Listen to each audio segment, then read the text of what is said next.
Play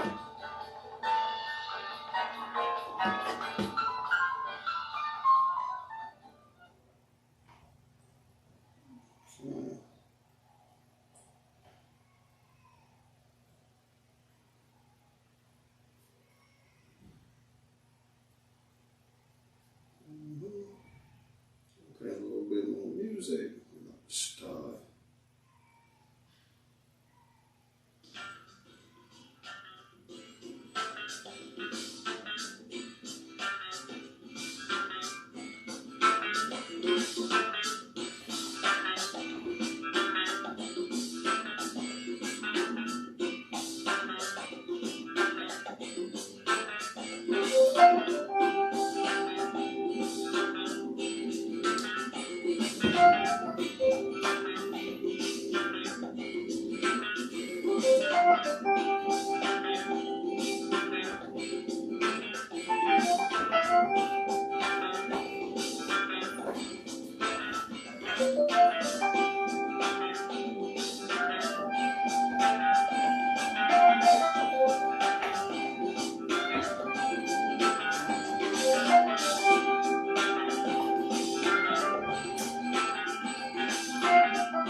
All right. Good evening, good evening, good evening.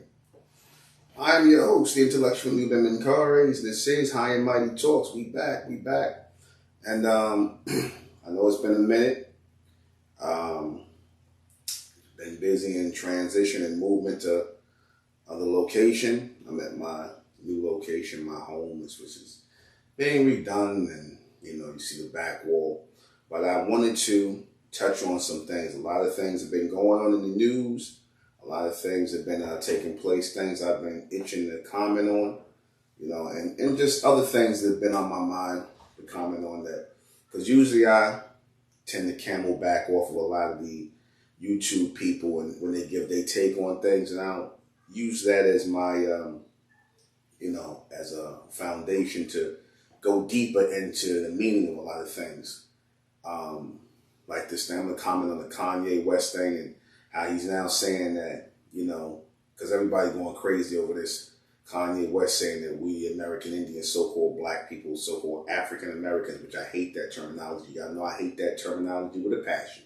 African American. But before I go into it, we have to start. In the name of Amen, the Supreme, the All-Powerful, the one and only true Lord. In Amen we trust, in Amen we thank, and in Amen we continue forward forever. I always have to open up in the name of Amen because that is who I bear witness to who that is as the true Lord. And again, when I say Lord, I'm not talking about some spook God, some mystery God, some unseen God hiding on the cloud somewhere or off in some spiritual vacuum. I'm not talking about that idea or ideology of God that mankind and womankind has conjured up and our people seem to be, or have an affinity for following and believing in. I'm speaking about a Lord who is not God, a Lord who is a Lord of illumination, of pure brightness. And that represents us in a future state. You see, I don't do the smoke and mirrors and the spook mystery gods and whatnot. I said I was the first one to say in my teaching of MENTELLECT, in the transmission of MENTELLECT I've been sharing since 2010, this future thought that the Lord or the Most High or that higher degree of power, that higher,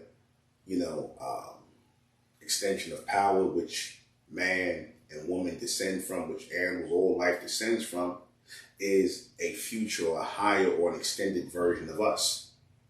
There's future, higher, extended versions of us through our children, through our bloodline, through who we are as people. This is why we have a path to evolve toward. We have a path to evolve toward, a path to move toward. In other words, when I said the future, when we speak about the future's already been laid out. And the future's laid out by people who are ahead of us. And it is us who are ahead of us. What do I mean by that? It sounds kind of like an oxymoron, but what do I mean by that? I said that on our path in life, from the time we're born to the time we die, there's a timeline that's laid out for us to grow up, to grow into adults. Some people are not going to grow into adults. Some people are going to pass away young, but there's a timeline for us to grow into adults. And that timeline exists from the time we're born, and we're just walking that path toward growth, toward evolution. We're walking that path. So the future us does exist in the past, like your future children, your grandchildren, if you're supposed to have some, does exist in the future. I hope I ain't saying in the past, but does exist in the future. So I constantly make reference to that future us, the future us that have evolved past these obstacles within the three-dimensional realm. I'm making reference to us in the fourth dimensional space and higher definitive spaces as that law and order, because in order for you to get to that path of a higher dimensional space, a higher mental space, a higher extended space, you have to evolve or graduate or make your way past these obstacles in the third dimensional world that we're in today. You have to have the mental fortitude to move past these obstacles that you're in today. That's what puts you in alignment with that higher source, that higher power. And then you become a part of that higher power, that higher source, which we refer to as the Lord, because Lord is just another way of saying overlord. Lord is just another way of saying overlord. Like you have an overlord, you have an underlord, those who are in rulership, those who are the overseers. We're supposed to be the overseers of our own duties, of our own lives. We're supposed to be the overseers of our own lives in order for us to get to that higher space of being, that higher space of life. If we want to truly be supreme beings, then our path toward perfection, our path toward supremacy has to be lived out every day as a collective. That's why we have to come together as a collective to be a a supreme people. In order for us to become a supreme people, to come out of that stage of darkness, to come out of that stage of ignorance, in order for us to do that, we have to acknowledge what we've been through, and we have to collectively come together and vow and live by a law in order to never revisit those life lessons again. Because as I said in one of my broadcasts, those of you who are familiar with my broadcast, you know, the MENTELLECT radio stuff and American intelligence stuff, you know, I said that we have to continuously grow collectively as a people. We have to grow mentally as a people, and that's what I've always dedicated my platform, you know, about. I made my platform about our people growing mentally and not getting stuck in a whole bunch of timely knowledge, like this whole nonsense of us being black, being African American, being Negro. I said these are things, that terminologies that are out, excuse me, that are out, you know, that have outlived their usefulness. Black, African American, Negro, all of these things have outlived their usefulness. Okay, and because they have outlived their usefulness, and you know, we have to strive to constantly be useful people to ourselves and to our own kind, to our children, to our families, to our nation as a people, to our community as a people. We have to move on, man. We have to move on. We're not in the 20th century anymore. We're not in the 20th century anymore. We're in the 21st century. We're exactly 23 years into the 21st century. We're 23 years in, and we still calling ourselves black people. We still calling ourselves African American, letting other people direct us, right? Misidentify us. You see, we still letting people do this. We didn't decide to call ourselves black people. We didn't decide to call ourselves Negroes and African Americans. That was done for us. That was done without our permission. And whether it be by Jesse Jackson, which I told you, we know it wasn't just Jesse Jackson, it was people telling Jesse Jackson to hand this name down to our people. And even if it was Jesse Jackson, who the hell is Jesse Jackson to sit up here and tell us that we won't be calling ourselves African Americans? How did Jesse Jackson decide? Because that term African American came about in about 1988, 87, 88. So I'm like, how the hell did Jesse Jackson, you know, some lone preacher man / whatever, you know, how does he get to decide that we're going to be calling ourselves African American? And everybody just went with it. Nobody asked us, so-called black people, so-called, which we was previously American black people, American Negroes, and then we became African American. This is all lies, by the way. These are all lies. Because we know, and if we don't know by now, you should know that we are the real American Indians of this land. We're the real American Indians of America. The real indigenous Indians of America. We're not African. We did not come from Africa. That is a lie. There's plenty of receipts. There's so many receipts right now. The whole African thing is played out. The whole dashiki thing is played out. All that is played out, man.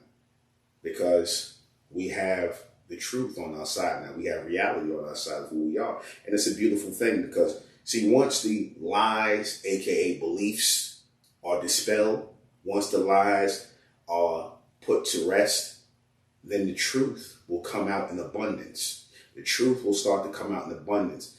And now that this truth has been open to who we are as the American Indian, the real American Indians, who this country wanted to snuff out our identity, which is why they called us, the U.S. government wanted to snuff out our identity and call us Negroes and everything other than who we are, the real American indigenous people. Go to the, as I always point out, when anybody wants to challenge us as to our claim as being the American Indians as the land of true American Indians, not the Native Americans, but the true American Indians, you send them right to the Merriam-Webster dictionary. You send them right to the Merriam-Webster dictionary of the definition of American. Now, this is not me using Caucasian sources to prove my point. I'm simply making mention of this because it's basically showing that even they know the truth and they didn't even try to hide it. That the word American is or was associated with the copper-colored races here in America were found here by the Europeans. And we know we are copper-colored races. Our skin is not black. Our skin is copper-colored. We're those copper-colored people. Those people got the skin, the reddish bronze, or I say bronze, or brown skin, the reddish bronze, you know, look like, got skin like pennies, you know, and we come in different shades. That's why I was making reference to the copper-colored races. Races was basically saying shades of people. It wasn't saying different races or different species or whatever of people. Was saying a different shade. The copper-colored races, meaning the many different colors of copper amongst our people. We got the golden copper because you got yellowish or golden looking pennies to the reddish to the dark reddish brown, and that, you know, that pretty much chronicles all of our color complexion or range of complexion as a people. We come in many different shades. So we are the only ones who fit that description of the copper-colored races, who are the true aboriginals of America. We're the only ones that fit that. It's not the so-called Native American Mongoloid natives. Those people came and crossed the Bering Straits and came into America. They're not the real Indians. We are. Okay? And it makes all the sense in the world. Like I told you, it makes all the sense in the world because I asked a question and no one ever answered it. I'm like, us coming from Africa doesn't fit the narrative of how we're treated here in America. The narrative of us coming from Africa on slave ships, which we, you know, had been debunked all over the place. That narrative of us coming over here as a bunch of cargo and bondage chained up doesn't fit the narrative of as to why this country, which I said this governmental setup, why do they hate our people so much? Why is everything, you know, in this society geared to go against so-called black people? And the answer is, it has nothing to do with the color of your skin or the content of your character and all the stuff Martin Luther King said. It has everything to do with the fact that you are the real American Indians who was here when the white man came here.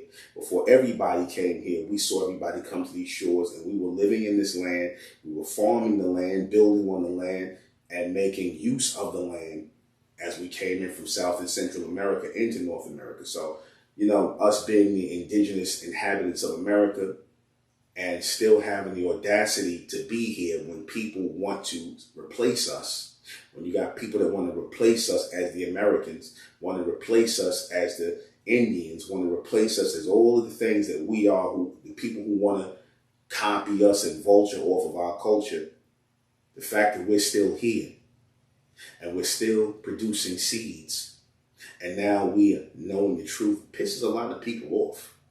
You know, you got people out here of these other races who are immigrants, because that's what this country is filled with, a bunch of immigrants. The only people who are not immigrants in America is so-called black people, the black American, the ones who have family that go back past slavery. You see, I'm not talking about the new people that came over who have no history, even though we got our people in Africa and all around. You got American indigenous people all over the planet. And not just in America or different, like I said, whether we're in the West Indies, whether we're in the UK, whether we're in Africa, South Africa, North America, South and Central America, our people, the American indigenous people, are everywhere. We are the descendants of the Mesoamericans, the Aztec, the Inca, the Mayan, right? The Toltec, right? So, the Inca, those are our people, man. Those are our people. You can clearly see it on the walls in the Bowling Park Temple. So that truth is coming to light. And you got a lot of people who have a problem with that. You got a lot of people who believe that this country is theirs and that, like, you know, a lot of your white racists, they believe that this country is theirs. This is a white country. And I'm like, how is it a white country when our people are here and we was here before you? How is this a white country when our people fought in all the wars just like y'all? We pay all the taxes just like y'all. How is this a white country? Just because you have some congressmen and senators and people who are deciding the policies of this land, how is that a white country? That don't make it a white country. You can't erase the history of the people that were here in this country. You can't erase the lives of our people that have been here in the soil You can't erase that because you got a bunch of Caucasian people and foreigners, you know, stepping in and calling themselves Americans when they are not Americans. They are Europeans and Asians and people from other places. They're not really American. So you can't erase the inhabitants, the indigenous people, as hard as they try, right? Because a lot of them have this idea, you know, of so-called white supremacy. I'm using that terminology because Mr. Tariq Nasheed loves to use that term, along with a lot of other people in the so-called new black media. They love to use this terminology, a system of white supremacy. All right, but we're going to take a look at that, and we're going to be discussing the title tonight. Right? We're going to be discussing a lot of things tonight. Just a lot of misnomers, things that make y'all think, because it's all about the thinkers going forward. It's not about the believers. The believers, as I said, believers are people who accept lies as the truth. That's what a believer is. A believer is one who accepts a lie as the truth. Now, that's not a Merriam-Webster definition. That's not a Merriam-Webster definition. That is not something that came from a Caucasian or anybody else. It's strictly what it is, because in the word believe, you see the word lie. You see the word lie in the word believe, which is no coincidence. You see, there's no coincidence that you see the word lie in the word belief, right? And people are being made to believe lies over acknowledging what is logically, rationally sensible. People are being told to accept and believe in lies as a rule of thumb. Like this whole idea that our skin is black, that we came from Africa and all this other nonsense, which is pure nonsense. Okay? Which is pure nonsense. You know? And it's given to us by people who consider themselves to be supreme. And again, I'm not taking shots at all Caucasian people. I'm not even break down the difference between Caucasian people and white people. There's a difference between Caucasian and white people and, you know, all that. But I want to touch on the first, topic, which the podcast is about tonight, which is supremacy, and how humans claim to be supreme. How humans can claim to be the most intelligent life forms on the planet. Your Caucasians and your Asians and all these people. But my question is this. As these people are calling themselves supreme, because see, supremacy is based on your foundation. I don't care. You can't get away from your foundation in life. Supremacy is based on your foundation, where you come from. You see, where you come from, your pedigree, right? They tell you that all the time. The so-called white man tells you that, it's all about pedigree and, who your family is, who you related to, blah, blah, blah. That's what they say, right? They say it's all about pedigree, who you are, what family you come from, what your last name is, right? Basically the origins of a people. This is why they trace back people's origins. And based on that, they'll consider these people to be people with a pedigree or hybrid or, whatever. So humans believe, or your scientists who are speaking for the human race, we're going to go to the guy, this gentleman by the name of, or this individual by the name of Dr. Charles Darwin, right? He believed, or he put forth the assertion that human beings come from monkeys. He put forth the assertion that human beings come from monkeys, Charles Darwin, right? Now, my question is this. If human beings come from monkeys, now this is his words. If human beings come from animals, right? In fact, humans are referred to as animals still by scientists today. So obviously they're going off of what so-called Dr. Charles Darwin, what he said about mankind coming from monkeys and evolving from monkeys into man. My question is this. How can you be supreme when you come from a dumb creature? How can you be supreme when you come from a dumb creature?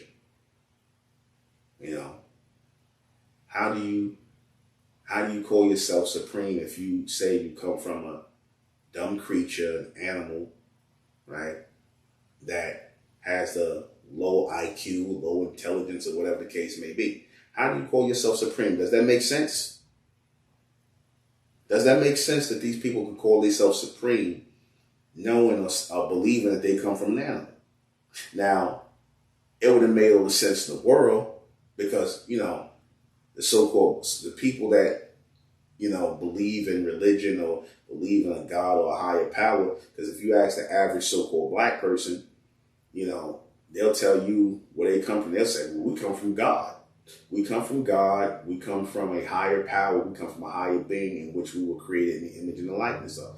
That's what the average person, you know, who has a belief or some kind of connection or understanding of a higher power, because a higher power denotes a higher intelligence.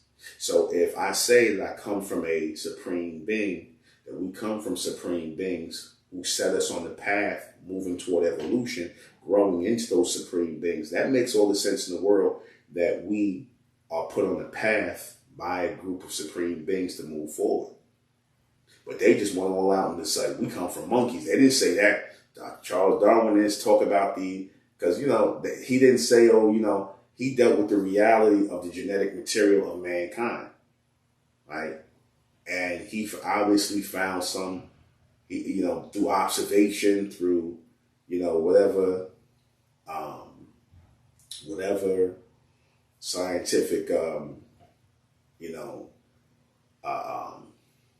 recordings he did or whatever he saw, he made the statement that, oh, hey, human life started with monkeys. And he specifically put the monkey all the way up to man, which he showed the so-called white man. He showed the so-called Caucasian. He didn't put an Asian there. He didn't put a so-called black person there. He put a Caucasian there. Why is that? You saying that these people did not evolve from monkeys, but you did. But yet you claim to be supreme. You claim to be a supremacist so that you want a higher level of intelligence. Again, it makes more sense to say that you came from a supreme being on a path of trajectory toward becoming supreme if you truly believe you are supreme. You can't say you come from a low life being or a low life form of animal and then claim that you're supreme at this state. That don't make no sense. You see, makes no sense whatsoever. And like I was saying on my live last night, nobody has come out and changed this whole idea or, you know, come with anything. Because I said the creation story is either some God sitting on a cloud, some fantasy nonsense about a God sitting on a cloud that just created everybody, and or that's explanation one. Explanation two is we all evolved from monkeys, and you know some way monkeys just popped up from single-celled amoebas and all this other business, and monkeys popped up from bacteria that, you know, and it became monkeys and life form, and then we evolved somehow into who we are now. They say they evolved into that. I don't subscribe to no coming from no monkey. Absolutely not. You see? And then there's the Big Bang Theory where everything just exploded and fell into place, and that's how everything got here and all these mechanisms. Or my question is this, for those people who, because that's still the general consensus of how life started here on Earth. That's still a general consensus from the so-called white man, from the European, that life started here either by some God sitting on the cloud, some Caucasian God sitting on the cloud somewhere with a robe on, which is again pure fantasy, down to some just an explosion happened and everything fell into place, which we know that's nonsense because there's too much order here, too much structure here for things that have just fallen into place. And everything starts to work in unison together, like your biological makeup, your structure, you know, how you think, your brain, everything life forms to how the earth is. This was obviously a thought out, highly advanced projection, a highly advanced manifestation. This was thought out. Everything in this life was thought out. Okay? From our biological structure to everything here was thought out. So obviously higher beings or higher life forms, intelligent life forms are involved in our existence, in our life. Higher minds are involved in that, right? But they don't, they don't subscribe to that. The most they can do is talk about some fictitious God sitting on the cloud, or talk about some explosion that happened, everything fell into place, or that we just came from monkeys, which makes no sense whatsoever. Again, the reality, the logical reality, because I deal with logic is reality to me. I'm gonna let you know right now. I don't want to hear no beliefs. I don't want to hear no fantasy. If you're sharing a thought with me about anything, it has to be based in logic. It has to make sense to me. That's why we have senses. That's why we have the ability to think and process thought. We have the ability to see things and, process things in our minds. But what we see, what we smell, what we hear, what we taste, what we touch, we have these senses. So if we have all these senses, and even we have even higher senses, your sixth sense, your telepathy, psychometry, clairvoyance, intuition, we have these senses, then what the hell is the sense in telling us things that make no sense? What is the sense in telling us things that sound, illogical? You see, all these explanations that have been given by the so-called supreme people about the existence of life make no sense whatsoever. So if you can't tell me about or give me a real explanation as to how life got here, then you can't really tell me much about this life at all. You see, we're starting off in 2023, 23 years into the millennium, with this type of mindset. We thinking past the so-called white man.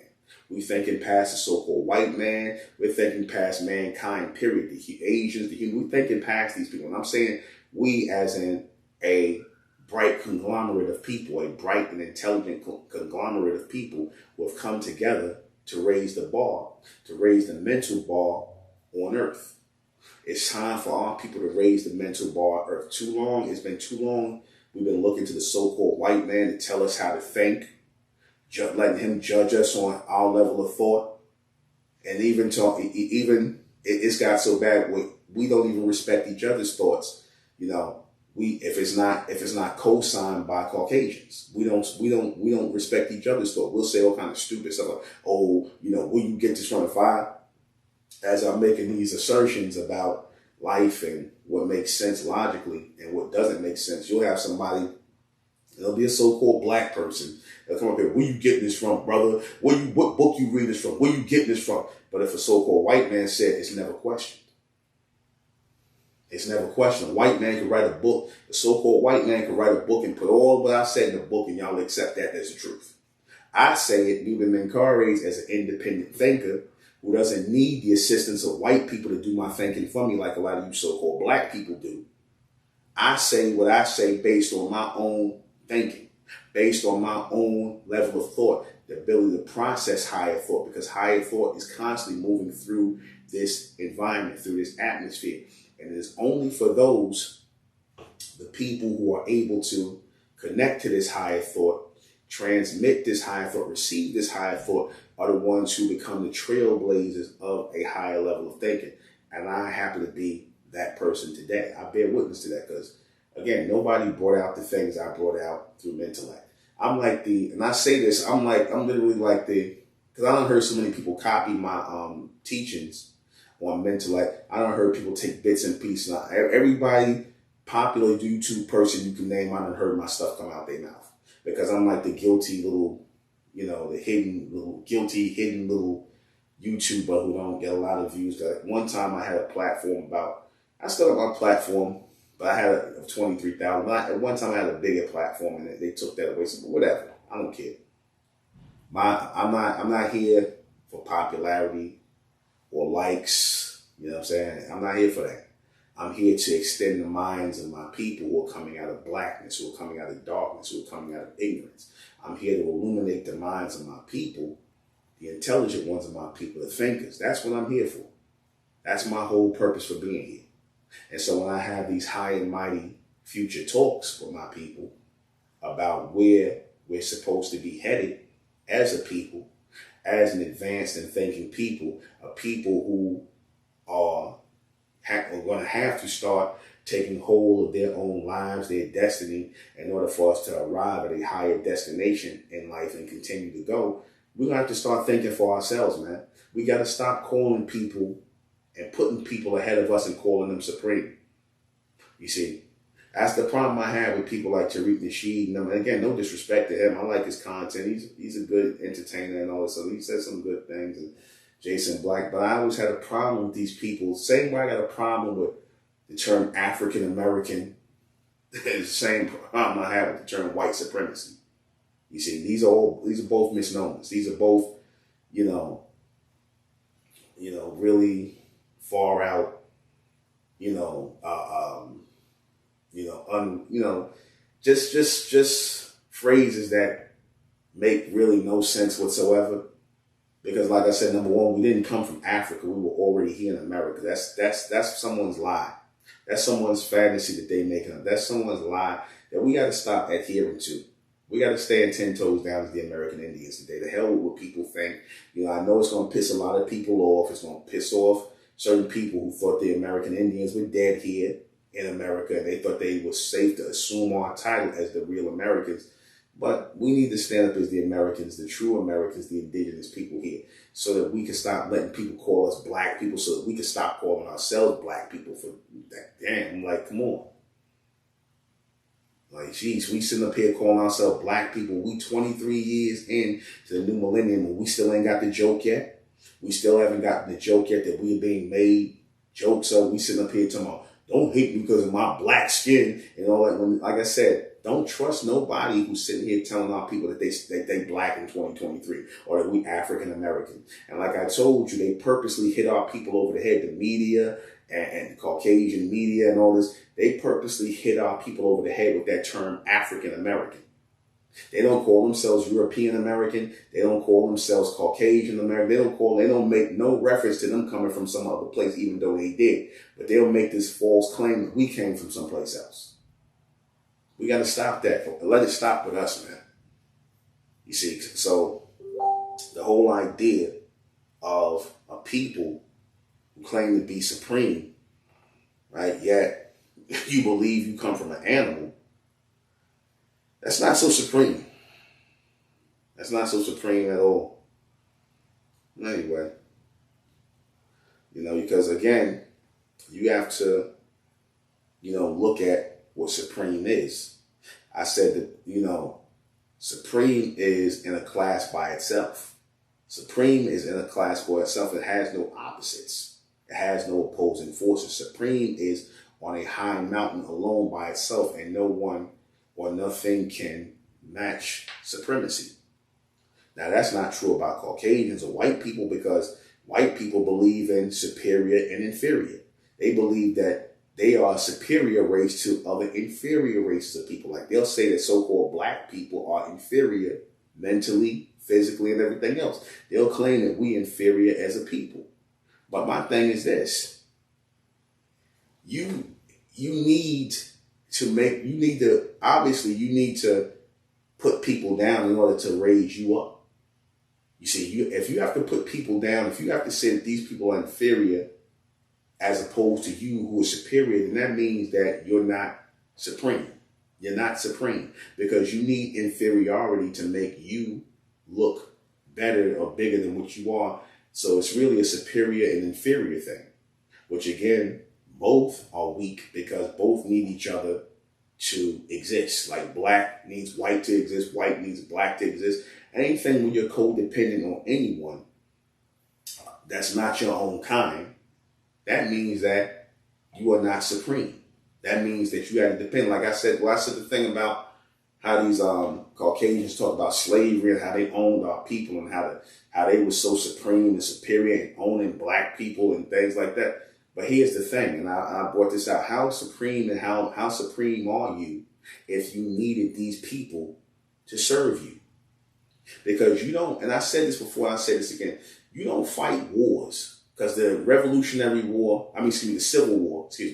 Civil War was fought over slavery, right? So if the Civil War was fought over slavery, right? Meaning that they wanted to keep our people in bondage in the South and in the North. If that was fought over slavery, and you're basically trying to force people to stay in one place and take care of you. You're trying to force people. I want y'all to think about this for a minute. You're trying to force people to stay in one place and take care of you. That means not just pick cotton, because this lie that they tell, and I'm going to address the 6 lies that they teach so-called black people in this black history nonsense, like we being brought over from Africa to pick cotton and all this other BS. I'm like, let me get this straight. And I gotta run this back. I said this last night. I want y'all to really think about this. They always talk about our people. All we did was pick cotton. We was nothing but cotton pickers, and that's what they brought. So you get telling me that these Europeans went all the way to Africa, a whole nother continent. They fresh out of Europe from another continent. They came to another continent in America, and then they decide, hey, you know what? Let me go and go to Africa and get a whole bunch of people who have nothing to do with America and get them to come here and work. That makes like literally no sense. To come here and just pick cotton. In other words, you're going to take a ship through, long journeys and people dying on ships, according to their story now. The transatlantic slave trade. You loaded up slave ships with all these people from Africa just for them to come over here and pick cotton. Make that make sense to me. Cotton can be picked by children. You got enough white people here. You got enough white indentured servants here to pick cotton. So you telling me that you went and got Africans so they can go and come here and pick cotton? That's it? That's what you got them for? You got them to come and pick cotton. Does that really make sense? That makes no sense at all. People died coming on a transatlantic slave trip, according to what y'all say, just to come in and pick cotton. Or shuck corn, or whatever the hell, tobacco or sugar. You had people here that could have did that. You had people here that could have did that. Okay? So that makes no sense. That's manual labor. Okay? Why don't you say what it really is? Our people were skilled labor here. Here's the real thing that makes sense. Our people, the American Indians, were skilled labor here in America. We were skilled labor. We were the carpenters. We were the blacksmiths. Our women were the seamstresses and the cooks and the people that did all this stuff, because we was doing it for ourselves before they got here. We were taking care of ourselves. So basically, we were forced to take care of a bunch of people who couldn't take care of themselves here. Not to mention the fact, because they don't want to give our people all the credit that we deserve, because we basically took care of Caucasians here in this country. We took care of Europeans here. That's what slavery was all about. Us being forced to take care of them because they could not take care of themselves. Because if you could have took care of yourself, then what did you need slaves for? I told you one of the white racists, I forget what this guy's name is, one of these vehement white racists, they was like, they trying to end slavery here. They don't understand that slavery, this was a white man was saying who was a slave owner. He said, slavery is the lifeblood of the South. It is the lifeblood of the South. That's what the Caucasian said, right? He said that the so-called white man said that slavery was the lifeblood of the South. Meaning that without black people serving these people, they could not live. That's what it means. Without black people serving white people or helping them, they could not live here in America. Because keep in mind, they were immigrants from a whole other place. They didn't know how to live here. They didn't know how to grow crops and grow food and stuff. We taught them that. And that's never talked about. They make you think that they just came here and knew how to grow crops. And it wasn't the so-called Native Americans, the mongoloid-looking natives that helped them. They didn't grow no crops because they didn't even believe in owning land. They didn't believe in owning no land. They didn't know how to grow no crops. So it makes sense to me that a whole bunch of people came from a whole other place just to pick cotton. That's a lie. We were not only picking the cotton, we were harvesting it, growing it, doing basically what we were doing for ourselves, we were forced to do for them. And when the people that didn't have that assistance from us, a lot of them people, like I said, they starved here in America, they died in America. If the only settlement that was successful here in America when white people tried to do things on their own, they failed in trying to set up colonies here. The first successful colony was here in Jamestown. It was in Jamestown, And that was because of the tobacco, and that was because they had indigenous people helping them harvest it. They don't want to. They always try to lessen our role in their survival here. My point being is that you cannot call yourself a supreme people if you needed the assistance, if you needed the help of other people. If you needed other people's help to survive, you cannot call yourself a supreme people. You cannot. You cannot. See, a supreme people, they can survive on their own. You see, a supreme people can survive on their own. They don't need nobody to be inferior to them and teach a whole, you guys sit up here and create laws to keep these people in their place, as you say. Keep these people in their place beneath you. They got to be under you, serving you. You got to be setting up laws to lock them up in jail and criminalize everything so you have an excuse to lock them up and make them work on a plantation like they did after slavery was over. They was sitting up here concocting ways to keep our people on the plantations working. Because they didn't know how to take care of the plantation. They would give, when the Indian Removal Act happened in 1830, they took all of our people's land in the South, because we were already, like I said, living on those land. We had the plantations and the houses first. They just set up here and ran up in there. A lot of these Europeans will run up in the houses, kill all our people, and just take the property. And then their newly formed U.S. government would acknowledge that they own the property. A lot of these people got their properties, old Caucasian European families who have property in the South. A lot of that, you'd be surprised, was taken from our people. Stolen from our people. It was state-sanctioned murder, state-sanctioned land theft. You see, like what happened with Rosewood, like what happened with Black Wall Street. Remember I told you them old people came, man, it was a damn shame. These people damn near about to be 100 years old, the survivors of Black Wall Street. They had property and they had land and money and claim and whatnot to property that Caucasian people are living on now. You think they would have said that the state would have been like, well, we're going to give y'all this, we're going to give you this. There's like the judge in that case said, well, yeah, I'm sorry, I hear all that, but we ain't giving you nothing. That's state-sanctioned theft of our lands. State-sanctioned theft. You see, government-sanctioned theft of our land. By force. But yet these are the people that claim to be supreme. You have to steal from other people. You have to steal from other people. That's the real history of this country. Rape, rob, and murder. Theft. You see, theft on every level. Because keep in mind, the people that were coming here into America were thieves. The Europeans that came here into America, your early Europeans, because they were treating America like a penal colony. Europe treated America like a penal colony.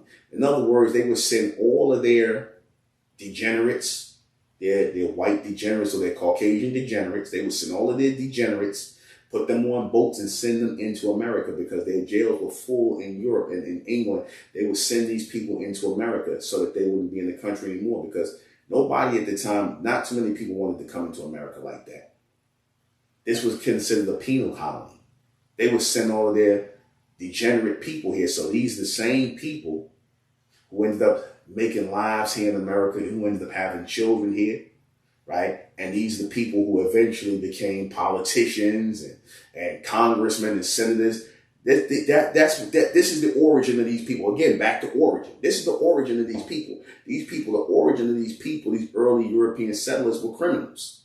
These people were criminals. They were corrupt. You see, they were murderers. You see, thieves, all kinds of degenerate filth that came from Europe into America. And this is fact. This is no, racist rant on Europeans. It's a reality. It's a fact. They emptied out the prisons. You can look this up in any text. The prisons of England and other places in Europe were emptied out, and they brought these are your early so-called American settlers. These are your early, people who set up the United Colonies. And our people were already here. So we seen these people coming off of boats with all kinds of diseases they brought here. Yet they claim that they came into America because they like to whitewash the story. They came into America and they brought this and they brought that to America. They didn't bring anything to America but diseases. They only brought diseases here. Diseases that this country never knew before. They brought rats here. They brought rodents here. You see, they brought that into America. They brought pigs into America. The Spanish. That's what they brought into America. They brought a lot of filth into America. You see, a lot of corruption into America. So of course, when they set up their government, and these are the people who they descend from, right? Of course, what kind of government you think they're gonna have? If you are the descendant of criminals and degenerates, what kind of government you gonna set up? A corrupt government. Is this government corrupt? This government is corrupt. Because it was corrupt from the inception, because the people that came over here, these wasn't people who were highly regarded or, you know, exceptional people. They took the trash of Europe and brought it over here and emptied it into America. And these are the people that set up the U.S. government, the U.S. colonies. And they even copied off of the American Indians who had the Confederation, who had the Indian Confederation. They copied from us. We were the first Confederacy here. There was nobody else. They copied from us. And they've been copying from us ever since. But then turn around and call themselves supreme over us. They supreme over us, but everything they got here came from us. From the land that they got, the bread they got, from the land, from the food that they got, to the clothing, to the shelter, all that's from us. We built the White House. And you see, this is not what's taught in Black history. This is not taught in so-called, quote-unquote, Black history. You see, what's taught is, you know, we came over on slave ships and they made it seem like we was just cargo and all these whites were so advanced in their way of thinking. No. Our people were forced, and certain people entered into contracts to work for these Europeans. Because the U.S. government took our land, and we had no other choice but to work for them. We had no other choice. I mean, this whole money thing was being installed, so, you know, give me a second, I'll be right back.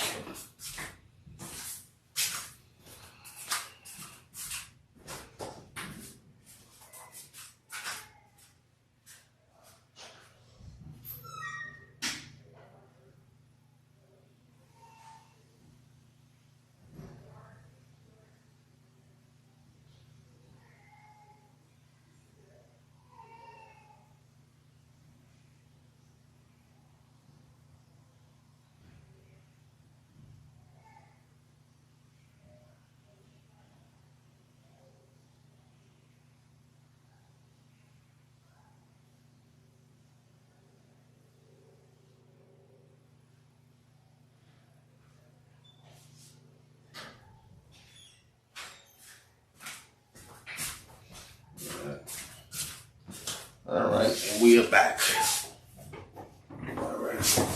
Okay. So this is real here. I'm gonna take a bathroom. I drink a lot of water, so if I gotta take a bathroom break, I'm gonna get up and I'm gonna go to the bathroom. So, you know. So moving on. But the whole mindset is to change the minds of our people. You see, that's the whole thing. Right? So let me move on to other things I want to touch on. Again, even with this Kanye West thing, where he goes on this rant about us being American Indians, and that's cool and all, but, you know, unfortunately, our people will, you know, because we tend to put stock in what celebrities, so-called celebrities say, people who feel they should be celebrated, we put stock in those people. But, you know, like I said, Kanye West, they've been promoting him as a person who's mentally unstable. You see, they've been promoting him as a person who's mentally unstable. And so, of course, now when he says it about us being the American Indians, it'll look like this is just the rantings of Kanye West. This is some more crazy rantings, but what he's saying is real. What he's saying is real. Yeah, we are the American Indians. We're the full-blooded American Indians. And what do I mean by full-blooded American Indians? When you hear on back when they were talking about the one drop rule in this country, where if you had one drop of so-called black blood, you were considered black. It didn't matter. There wasn't no mulattoes at the time and other stuff. So the one drop rule was if you had any drop of black blood or Negro blood in you, you were considered a Negro. What they were really saying is the one drop rule was really saying that if you had any so-called black blood, which is really them saying if you had, on genetic material and you was really an Indian. That's why, again, they were so hard on some, anybody who got so-called black blood, that's Indian. That's another way of saying Indian blood, American Indian blood. If you got any, because a full-blooded Indian is a so-called black person. That's all a full-blooded Indian is. A full-blooded 100% American Indian is a so-called Negro. That's what that is. So when they talk about the one drop rule, and if you got some of that blood in you, then you considered an Indian. You're considered an Indian if you got the so-called black blood in you, and they consider you an outcast. You see, you're considered an outcast. Again, it's not talking about African, because the Africans did nothing to affect America. The Africans, their labor, nothing the Africans did here really affected America. It was the Indians, us, the American Indians, our labor went into this land. Our blood was spilt on this land, the American Indian. We are hated in this country because we are American Indians, not because of no black skin, which we don't have. And the government knows we the real American Indians. They know that. Feathers and all, bows and arrows and all, and that they know who the so-called Native Americans are. They knew where they came from. Trust me, the people that run the society, the politicians and all, they know who the real indigenous people are here. They know that. And you could tell who the real indigenous people are here, the ones who get treated like crap. Our people. Our people get treated like crap here in America purposely because we the American Indians. We're not getting treated like crap because of the color of our skin or how frizzy or woolly our hair is or whatever. It's not.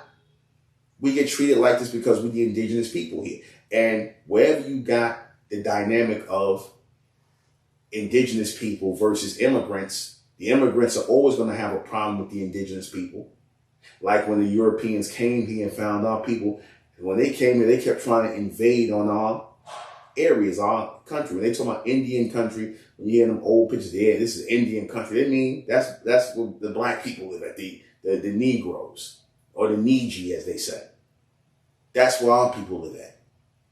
The Indian territories, because you got pyramids all over this place that was built by our people, by the Mesoamericans who were here, who became the American Indian tribes.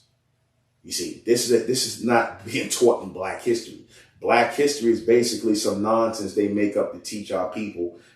Frederick Douglass, we came from slavery in Africa. Frederick Douglass, Sojourner Truth, Harriet Tubman, Frederick Douglass. That's Black history. It's basically a bunch of characters were given to our people to follow. That's it.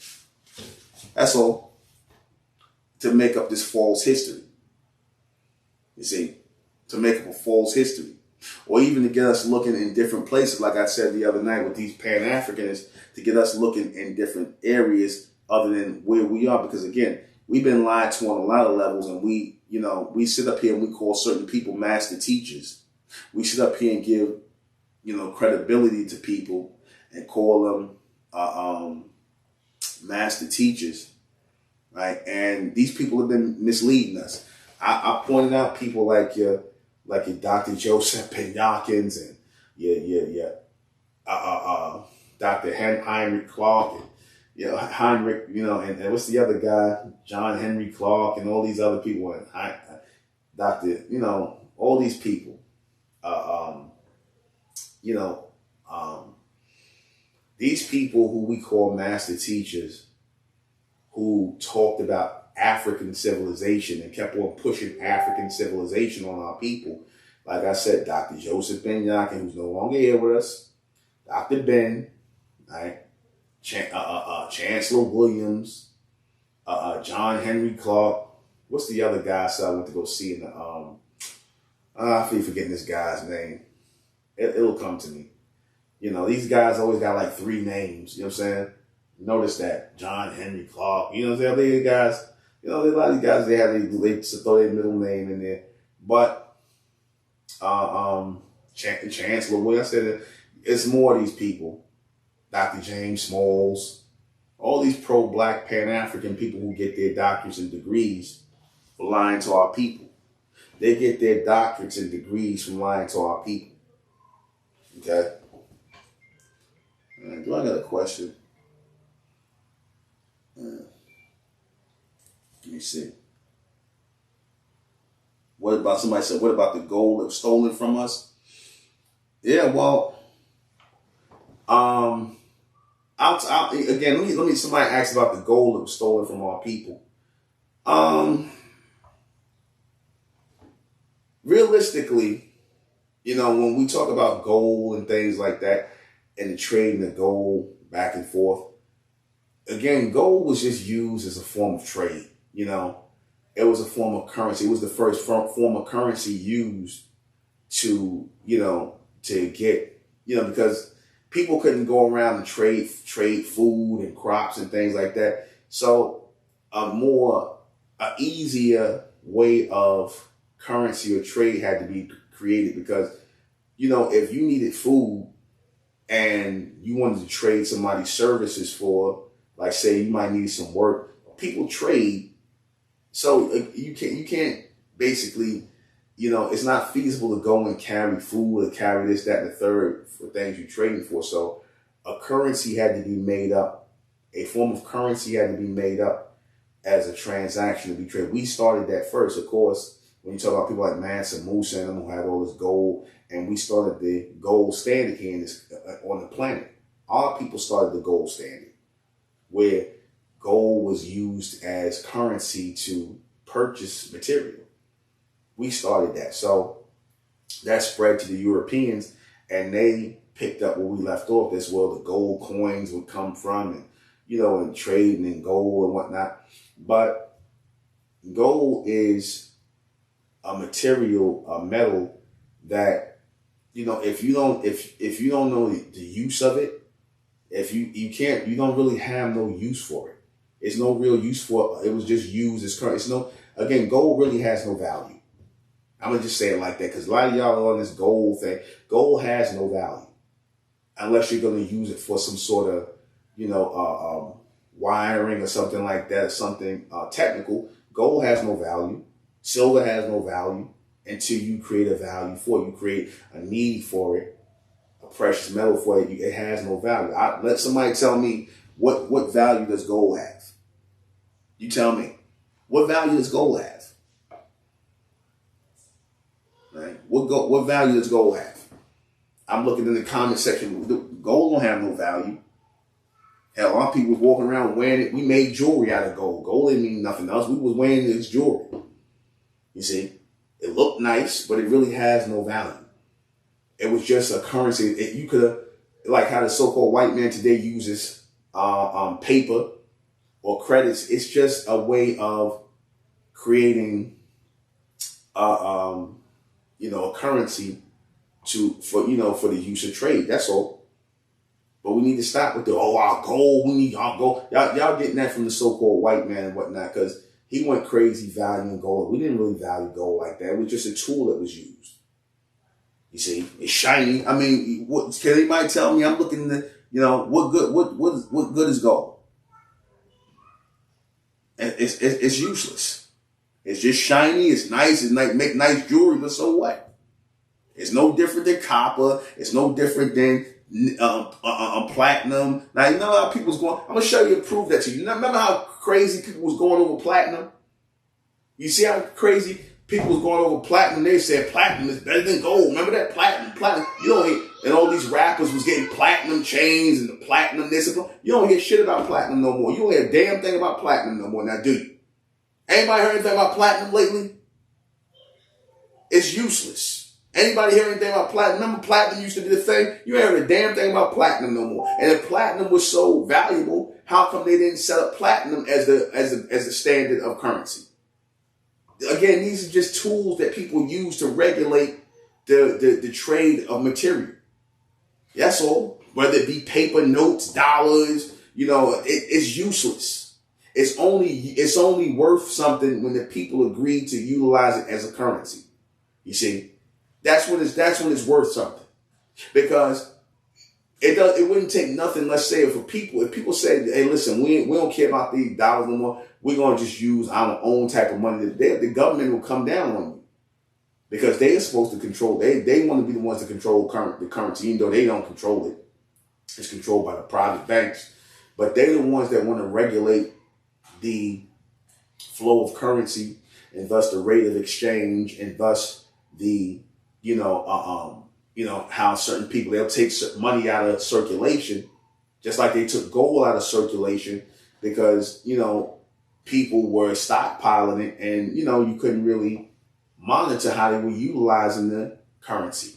That's why they did that. That's why they digitalized a lot of the currency. They digitalized it so they can watch and see. Like right now, you got digital wallets, man. You buy stuff online and things like that. So where's the paper at? Where's the gold at? Y'all sit up here talking about gold is worth something. Get your mind out of the 20th century. Gold ain't worth a damn, man. Let me tell you something. They can make gold. They know how to make gold. You see, gold can be made. It can be mass produced. You see, gold can be made. It's not worth anything. People decide that these things are worth something. You see?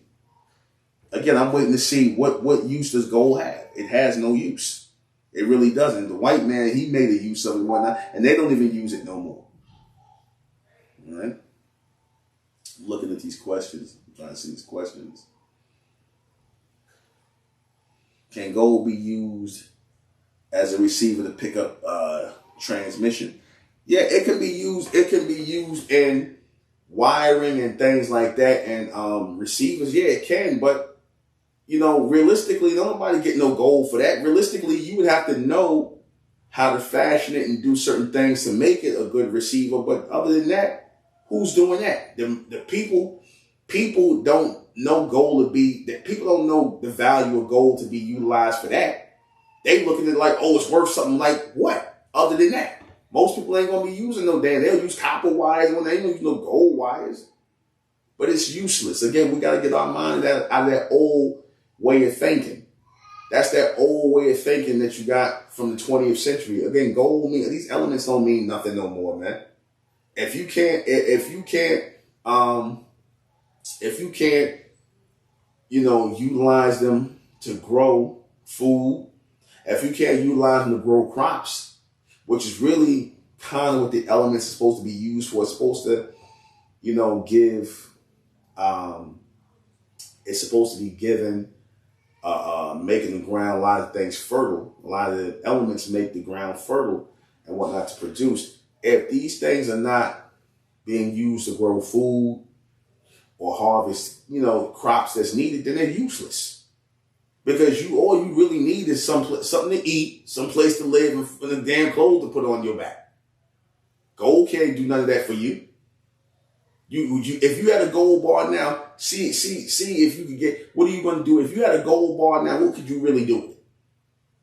As far as trade goes, you can't do a damn thing with it. It's just it'll be a nice gold bar. You'll make it into some jewelry. You'll try to sell it and whatnot, and to get some damn paper money, which is just as worthless as the damn gold bar.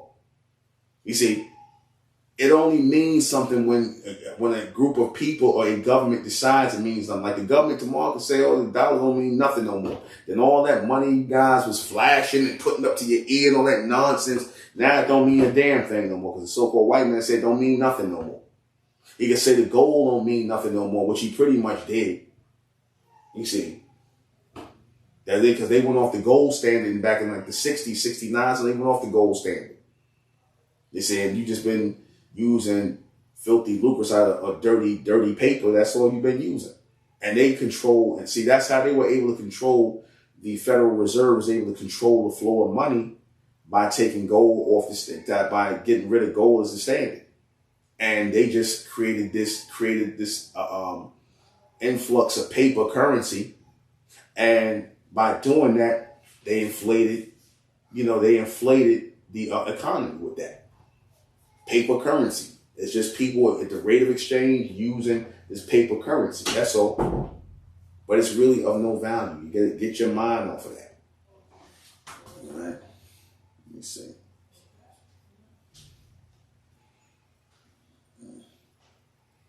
Okay. You can use all kinds of metals as receivers. Gold is not the only metal you can use. You can use copper receivers. A lot of times people use copper wiring. A lot of times copper is just as good or if not better than gold.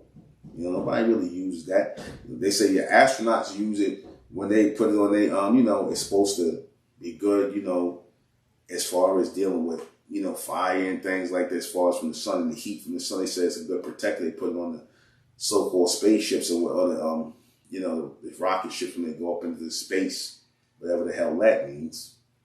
All right. So, okay, moving on. Let me see.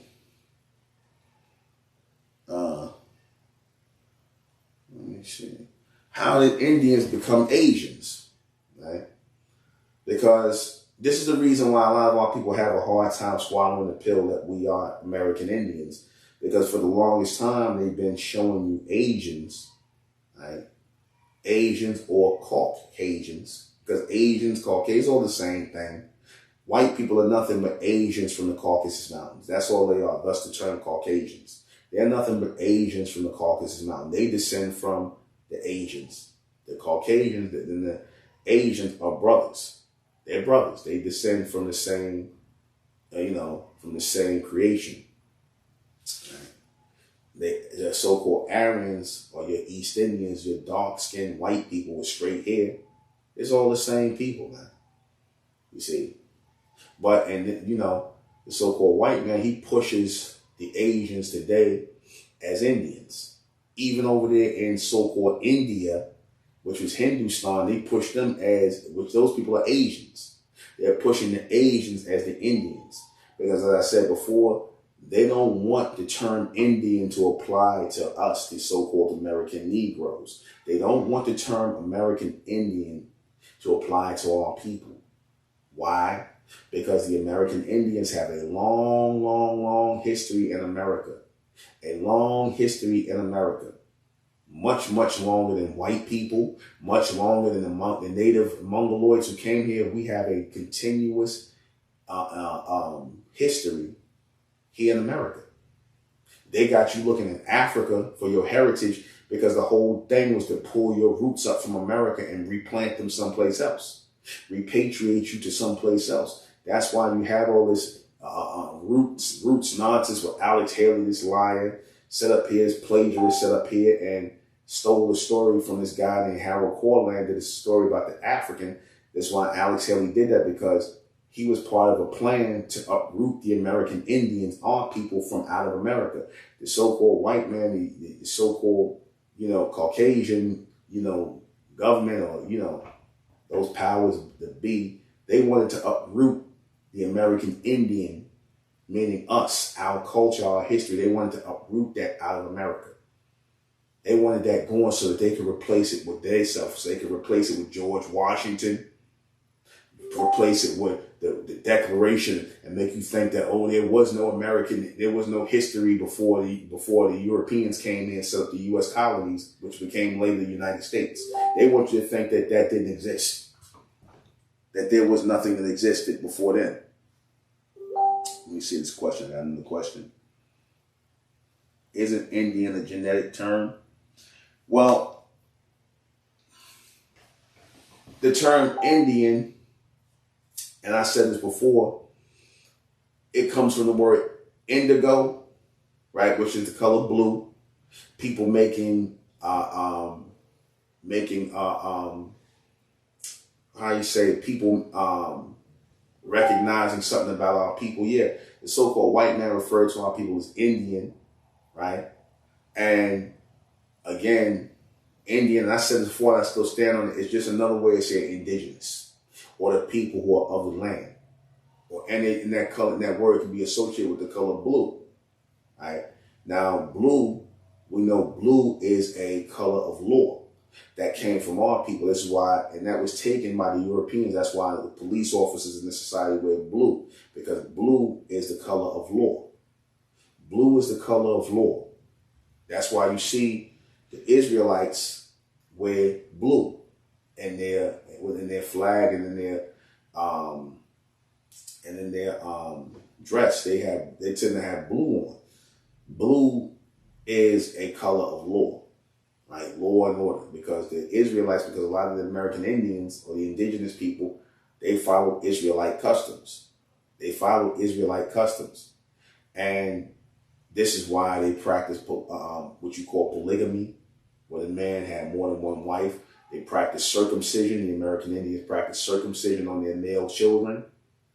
Right? They didn't eat pork because there was no pig here.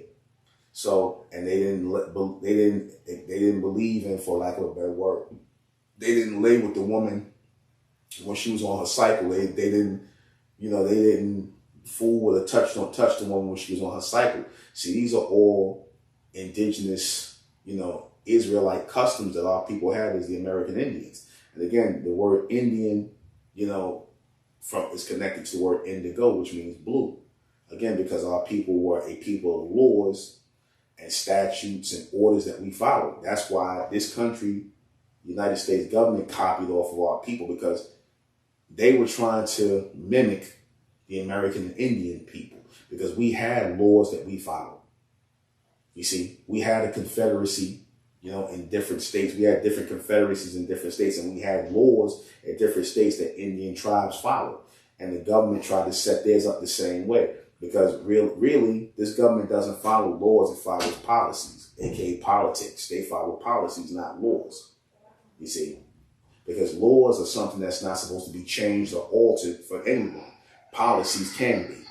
That's why you got politicians here, you got police here. That's all part of the policy offices. Right? So, let's see what else we got here. Looking at these questions.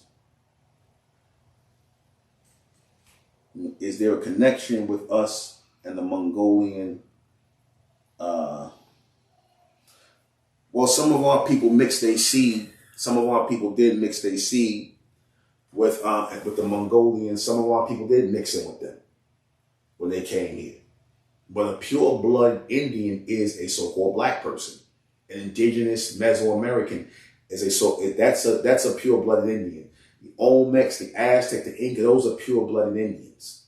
That's the people who didn't mix with the Mongoloids who came over here. Some of our people did mix with them, and you see the result. You see a lot of the early native tribes who had the straight hair. Some of them had straight hair, some of them had the Asian features, and they're trying to show you them, but they don't want to show you full-blooded, because they got full-blooded Indians that look like us. Because people got this idea that the Indians are Mongoloids. The Indians are Mongoloid. They keep drilling this in your head that they're Mongoloid. So when you hear how people say, "Oh, I got Indian in my family," immediately you think that you have a Mongolian connection or Asian connection. When you hear someone say, "I got Indian in my family," that's not the case. The Indian in you is the so-called Negro in you, the black in you, the Negro, whatever they call themselves, unmixed with the Afros, the so-called natural, so-called Afro naturals, the braids. That's the pure-blooded Indian. The pure-blooded Indian is the natural hair, the woolly hair, the braids, the beads, the feathers. That's the real pure-blooded Indians. Those people who came from across the Bering Straits as the Mongolians and mixed their seed with our people and mixed in and copied our customs, they are your half-bred Indians. These are your half-bred Indians. Your people look like Fat Joe and a lot of these Latinos and whatnot who got some of our blood in them. These are your half-bred Indians with Caucasian in them and Asian. We are the real 100% Indians. We have and like I said, some of our people got the Asian, the Mongolian in them. But again, a lot of our people didn't mix their seed.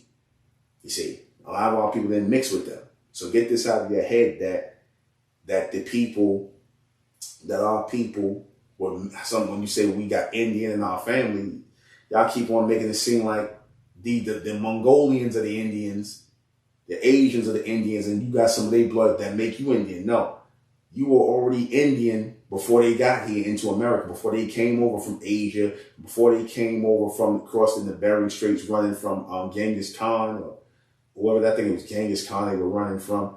You already were Indian already. You already indigenous already, because all the word Indian means is, again, from the word indigo. Again, they say there's a lot of different meanings and whatnot, but it's still traced back to our people, whether it be indigenous, whether it be indigo for the blue, the people who wore the blue. And you see that in a lot of our American Indian customs and traditions, because you got to think about this. You got a lot of American Indian tribes that are still around, man, that you don't hear nothing about. The Pamunkey people, the Choctaw, what's the one that Old Dirty Bastard was part of? The Shinnecock out there in Long Island, the Yamasi. You still got a lot of tribes out here that the government they down low acknowledge, but they really don't, because they want to just really acknowledge the Mongoloid Indians, Mongoloid natives, They want to acknowledge them as the so-called descendants of the American Indian. They want to acknowledge them. They don't want to acknowledge our people, even though they know damn well we the real American Indians, without mixing with them. All right? Let me see what else I got. Okay. So no, we had no connection with them. We were already Indians before we got here. Go to some other questions I want to touch on. So we want to examine the so-called black and white race. I wanted to examine that more closely, because I told you before, white only means immigrant, and black means indigenous. White means immigrant, black means indigenous, right? And the immigrants do not, cannot, and will not accept the indigenous people into their government. And I said this, I did this the night before. I said, reason why people are cast out of and treated with racial bias in this country, because we're the American Indians. That's why. It has nothing to do with us being African, because as I said before, that narrative of us coming from Africa on slave ships and being treated like we treated, and being, like I said, if anybody should be mad or hate anybody, it should be us. If you claim that we came from Africa, we should be the ones that should hate everybody for bringing us here, forced us to work and whatnot, not doing right by us. No, it don't make sense. You hate the people who are indigenous, who was fighting, because we was fighting with the Europeans, man. We would run them off the land. We do all kind of stuff. So that's why they ended up hating our people, because we was fighting with them all the time as the American Indian. We was fighting under the name Indian, because Indian was synonymous with Negro. Indian, if they know, Indian at one time was synonymous with Negro. It was the same thing. They were interchangeable. The Negro, the Indian, it's all the same thing. And on a lot of their products in the early 19th to 20th century, they would show the Indians as so-called black people. They showed the Indians. Now, why would they do that if our people were African? Why would they do that? I'm going to say something. The damn Prince Hall Masons, they sold our people out, the Prince Hall Masons, because that guy Prince Hall, who started that African Masonic Lodge, that's the first thing where they was trying to push this lie that our people came from Africa. Because I told you before, a lot of these Prince Hall / Black Greek fraternities, these boulets, these people have fed into the Caucasian Greek Greco-Roman lie that our people here in America are African. So you had this guy Prince Hall, who formed the Masonic Lodge there, trying to push our people as African. He formed that African Prince Hall African Lodge. Here it is, our people, whole American Indians here. But Prince Hall was a sellout, man. Prince Hall, Marcus Garvey, Frederick Douglass, these was all sellouts, man. Martin Luther King, all these people were sellouts, man. All of them. All of these people were sellouts. But these are the people, if you notice, these are the people who are uplifted in black history. Notice all the sellouts: Marcus Garvey, I'm going to name him again, Frederick Douglass, W.E.B. Du Bois, right? Booker T. Washington, right? I said Frederick Douglass already. Marcus Garvey, all them people, they sellouts, man. They sold our people out. Because these people, they helped the U.S. government spy on our American indigenous people who were trying to build up their own independent land and build their own independent territories. They were the agents that came in and informed the government of what we were doing. They were the spies that would come in and inform the government of what we were doing, and they would send in, that's when the white terrorist groups were being put together to destroy our towns, our American Indian towns, or indigenous areas and sections. They would come in and destroy and burn down and run our people off, and then take over the town or flood the town out, do all kind of foul stuff, because this was hatred against the American Indians. The hatred for the so-called black man and black woman is a hatred against the American Indian. It is not, has nothing to do with your skin. Please stop with this, because of my skin color, you hate my hair. No, it's because you Indians. You're the real American Indians. The hatred is there. That needs to be set straight. Let me read this next question. Okay, let me see. Were a portion of Indians governed by Moorish law in the day? Okay, no. Let me tell you something. Our people make way too much out of the whole Moorish thing than what it really was. Okay? Moorish, again, the people who call themselves Moors today, they only like that term because all Moor means is black. The people, that's the terminology that came from the Europeans too. The people who call themselves Moorish today, they like the term Moor much more, for lack of a better word, no pun intended. They like that much better than black and African American. These are just people, it's all the same thing, man. Moor, black, Negro, Africa, it's all the same thing, man. And it wasn't no Moorish anything. They were just, the Moors, some of them were into Islam, some of them were Christians. They were, again, that's just a term for black people, that's all. They make too much out of it. You got these guys with this Moorish science nonsense. There's no such thing as Moorish science. There's no such thing as any Moorish science. All of that's Freemasonry. Okay? There's no such thing as Moorish science. All that stuff is Freemasonry. The Nation of Islam teaching is Freemasonry too, man. All that's Freemasonry. Okay? Which comes from Scotland.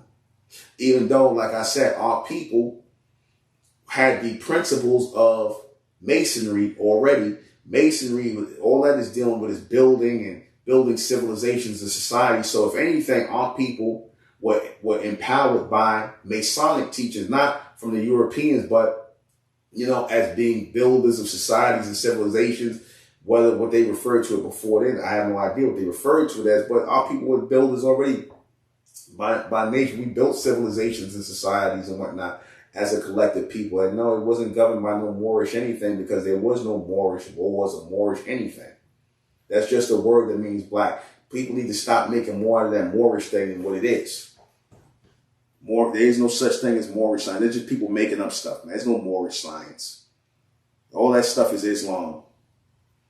All right. Oh, yeah. Somebody said I got Olmec features for sure. Oh, yeah. Very handsome Olmec man.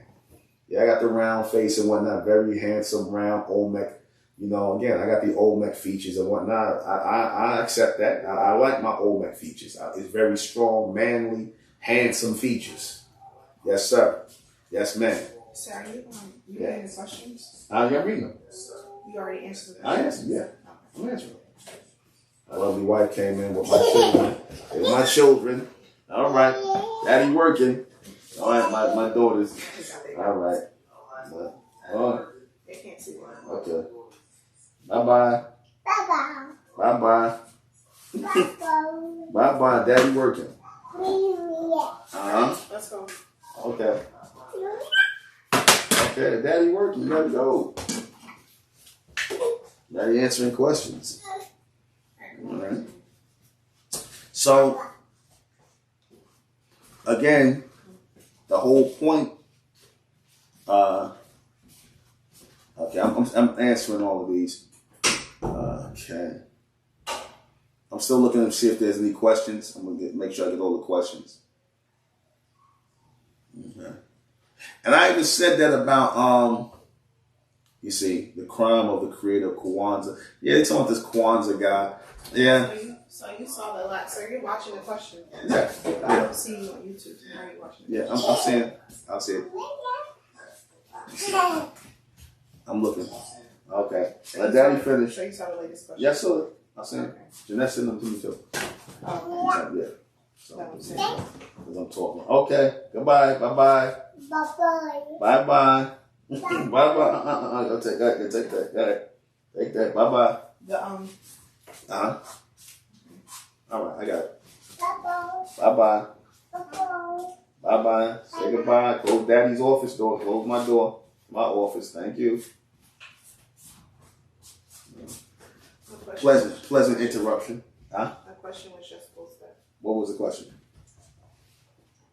Was Canada old-neck territory or just wasteland that avoided due to the climate and periods of extended night? Our people didn't really go into the real cold areas. That was someplace we went to these places later on. You know, because furthest up a lot of our people went is upstate New York, because the upstate New York territory is the Washita people, which is where you get the term Washington from, which George Washington, aka Washington, took on the name. And you got a lot of the tribes that were in upstate New York, and a lot of those people, some of those people went into Canada, but it was real cold. Our people tend to stay in areas where it didn't get that cold and whatnot. So, yeah, I mean, our people, you know, made their way into Canada somewhat, but very rare. Anything else? The Garden of Eden, a race of people. Were the Garden of Eden a race of people? Mm-hmm. Yeah. Yeah, the Garden of Eden is your human race. That is when they talk about the garden, I'm getting a bunch of different ones now off topic, but okay. Go back out that way. Come on, go on. Bye-bye. Bye-bye. Bye-bye. I gotta go. Gotta go. Go on. Okay, go on. All right. Okay. All right. Go on. Close the door. Close Daddy's office door, please. Thank you. Yeah, they were your human race. The people that were created on Earth, are your human race. They were created by a race of people that preceded the human race, known as the almond race, which is where your black people come from, who descended from the fourth dimension. You had the people who were projected here or manifested here, and you had the people that was created here. There were two forms of life that came here onto the planet. Those who were manifested here from the fourth dimension, who projected down here in physical form, and as they came down and they descended down and they got settled in the third dimension, they started creating the human race over time. So this came with integrals. Again, you got those who are natural or the supernatural people, which is our people, the almond race, the natural or the supernatural people who came from the upper dimensions, from the fourth dimension, those higher dimensions, into a three-dimensional stage of materialization or material form, here as we see now. And then you got those who were created, which is your humans. That's what your Garden of Eden and the creation story is, your Adam and Eve. The Adam and Eve story is basically a story about a liberated female and a beta male simp. Okay, that's the story of Adam and Eve. All right, that's why they refer to Eve as the woman seed, and then you got the serpent seed, which was our people. It's a lot, but I'm gonna briefly touch on it. You had those who were manifested, who were projected from elsewhere, the higher dimension, the upper dimension, meaning our people, and then you have the creation of the human race here, which is your Caucasians, your Asians, your East Indians, all the people with the straight hair. Notice that's what links the humans together. Their straight hair, which is really animal fur. Okay, that animal fur comes from their, genetic material with the mitochondria DNA of the black woman mixed in with the rhesus monkey to create your human beings. That was an experiment that was taking place on the planet with these intelligent people, these beings, these almond beings who came down here and created the human race in their image and after their likeness. This is why you got these people with the straight animal fur that's walking around. You notice we don't have that kind of hair, because we are a people from above, or that supernatural projection onto the earth. And these people were created here on earth. We were projected on earth as the almond race, and the humans were created on earth by the almond race. Clear? All right. All right, let me make sure. Am I clear on that? I just want to make sure I'm clear on that. I'm trying to catch these questions because, you know, y'all questions come in kind of fast, so I got to make sure I can catch them all. All right. Because they don't want to, see, they don't, let me see. Yeah, the Garden of Eden was the human race. We're not part of the black, I'm going to say this again, so-called black people are not part of the human race. We are our own separate species. You can look at our hair, you can look at our skin, our genotype, our phenotype. You could tell we're not the same as the Caucasians, the Asians, and the East Indians. They all have their human creation in common. They all come from the same place. That's why they got the same genetic material. The fur, which is hair, they call it. You know, they have certain variations, the eye color, and certain, but they really don't vary, you know. And this is why, if you notice, our people are considered outcasts amongst the human race. The Asians, the East Indians, they don't like our people because we are totally different species that preceded them before they were even created on the planet. We are the creators of the human race. That's why they got our genetic material in us. That's why they got the mitochondria DNA of the so-called black woman in them, the African Eve, as they say, because the humans were a creation. They were an experiment by highly intelligent being, or what you would call so-called black people. All right. What about cloned Africans? Yeah, you got the tribal Africans who are cloned people, and then you got the indigenous Americans who are all over Africa. Your cloned Africans are your tribal Africans. If you look at a lot of you know the difference between the Africans who are cloned. You can tell you're not going to really find them, you know, populating like that. A lot of your cloned out. I'm gonna give you a good example of those type of people, like your Elect Wex, your Manute Bowles. You know, those type of people who hair don't really grow. Those type of people. Those are clones. Those are genetic clones of our people. Material that was used, but it's removed from our people. I'll just put it that way. They are. Let me see. They are an indirect connection to us. How come the Israelites say that Adam destroyed the serpent seed? No, the serpent seed was never destroyed. First of all, the serpent seed wasn't destroyed. The serpent seed is the so-called black race. The serpent seed is the almond race. When they talk about enmity in the Bible between the serpent seed and the woman seed, they're talking about enmity between the human beings who were created, the created human race, and the almond race who created them. That's the enmity between the serpent seed, which is the almond, because when they came here, and why they're referred to as the serpent seed is because when they came here, they took on the mass production and the, like how reptilians have eggs and, you know, and how they seed and things like that. Being that that was the premier genetic material of, you know, creatures on the earth, all these reptilians, when our people projected from the fourth dimension into the third dimension, we took on the genetic material of these reptilians because that's what you had to have to live in this environment in the three-dimensional realm, because we're underwater. And why I say technically we're underwater, because oxygen is water. It's a dense form of water.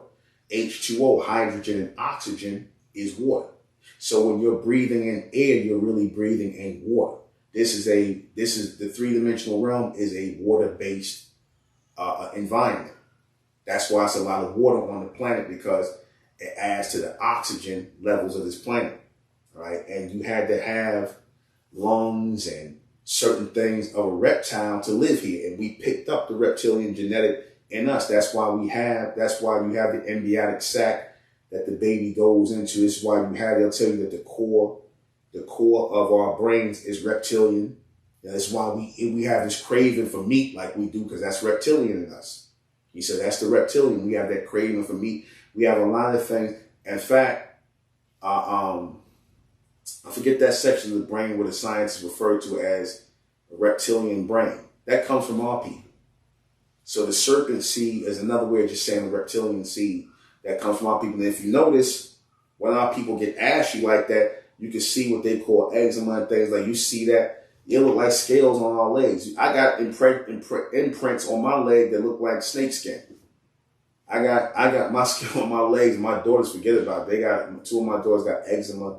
They clearing up though, but you know, we have that scaly type of skin like the reptile because we have a reptilian genetic in us. We mass produce like reptilians. You see, so the almond seed, right? The seed that's here, all people, are the serpent seed, and then you got the human seed, which is the mitochondria DNA in these humans. That is your Adam and Eve seed that's spoken about in the garden, the created people. Adam and Eve is nothing but the created human race. That's all. It's just a race of people. It's not just a man, a woman, and a child. It's a race of people. That's the human race. The Adam and Eve is the human race, because did they not say in the Bible that Adam and Eve was created by a God or a race of gods? That let us make man in our image and after our likeness. What that's explaining is the creation of the human race by a bunch of scientists, or what you would call scientists today, or experimentalists, who created and genetically spliced and created the human genetic or the human race with animal genetics. The animals that obeyed, like they used the monkeys, they used later jackals. That's why your humans have this connection to animals. Now, again, if it sounds crazy, let's go. I'm ready to defend it. Because the white man, he does all these genetic experiments today and splices genetic material with other genetic material. He does that today. So what makes you think they wasn't doing that back then? That people wasn't doing that back then? That's how your human race got here. Your human race is an experimental project. Your whole creation of the human race was an experimental project. That's all. And the evolution of them was these people that I'm watching them evolve, overseeing the evolution of the human race. Let me see about these other questions. Okay.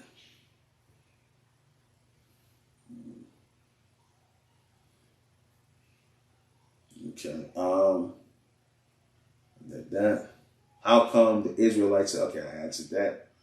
But the serpent seed still lives. The enmity or hostility between the serpent seed and the Eve and the woman seed is the hostility between the almond race, which is the serpent seed, and the Eve seed, which is your human race. And the Eve is the so-called earthbound black woman, which the human race came out of. That's why the so-called black woman is kind of lauded as the mother of the planet, Mother Eve, as they say, the African Eve. That's what they're talking about. They're talking about the genetic material that was used from the so-called black woman to breed the human race, along with the animal genetic that's in them. That's why they can't explain their origin. They'll go and say, we got mitochondria DNA. Everybody on the planet got mitochondria DNA in them, and they have, then they'll say that when it gets to them, they got the rhesus monkey in them, because they did look up their genetic material, and they see, obviously, these Caucasian scientists see that the human genetic material has animal genetics in it. That's why they're able to see the similarities between the animal genetic, like the rhesus monkey. They're not going to tell you, but they've also seen the jackal and they're the dog, right? Which makes all the sense in the world, because the way a lot of these humans act, they act like wild animals. You see, they act like wild animals. So that's because that's what's in them genetically. It's in them genetically, because, and again, if it sounds crazy, take it up with your scientists who call your humans a species of animal. Why do your Caucasian scientists refer to humans as a species of animal? This is not me saying this. This is your so-called scientists saying it. They say that today.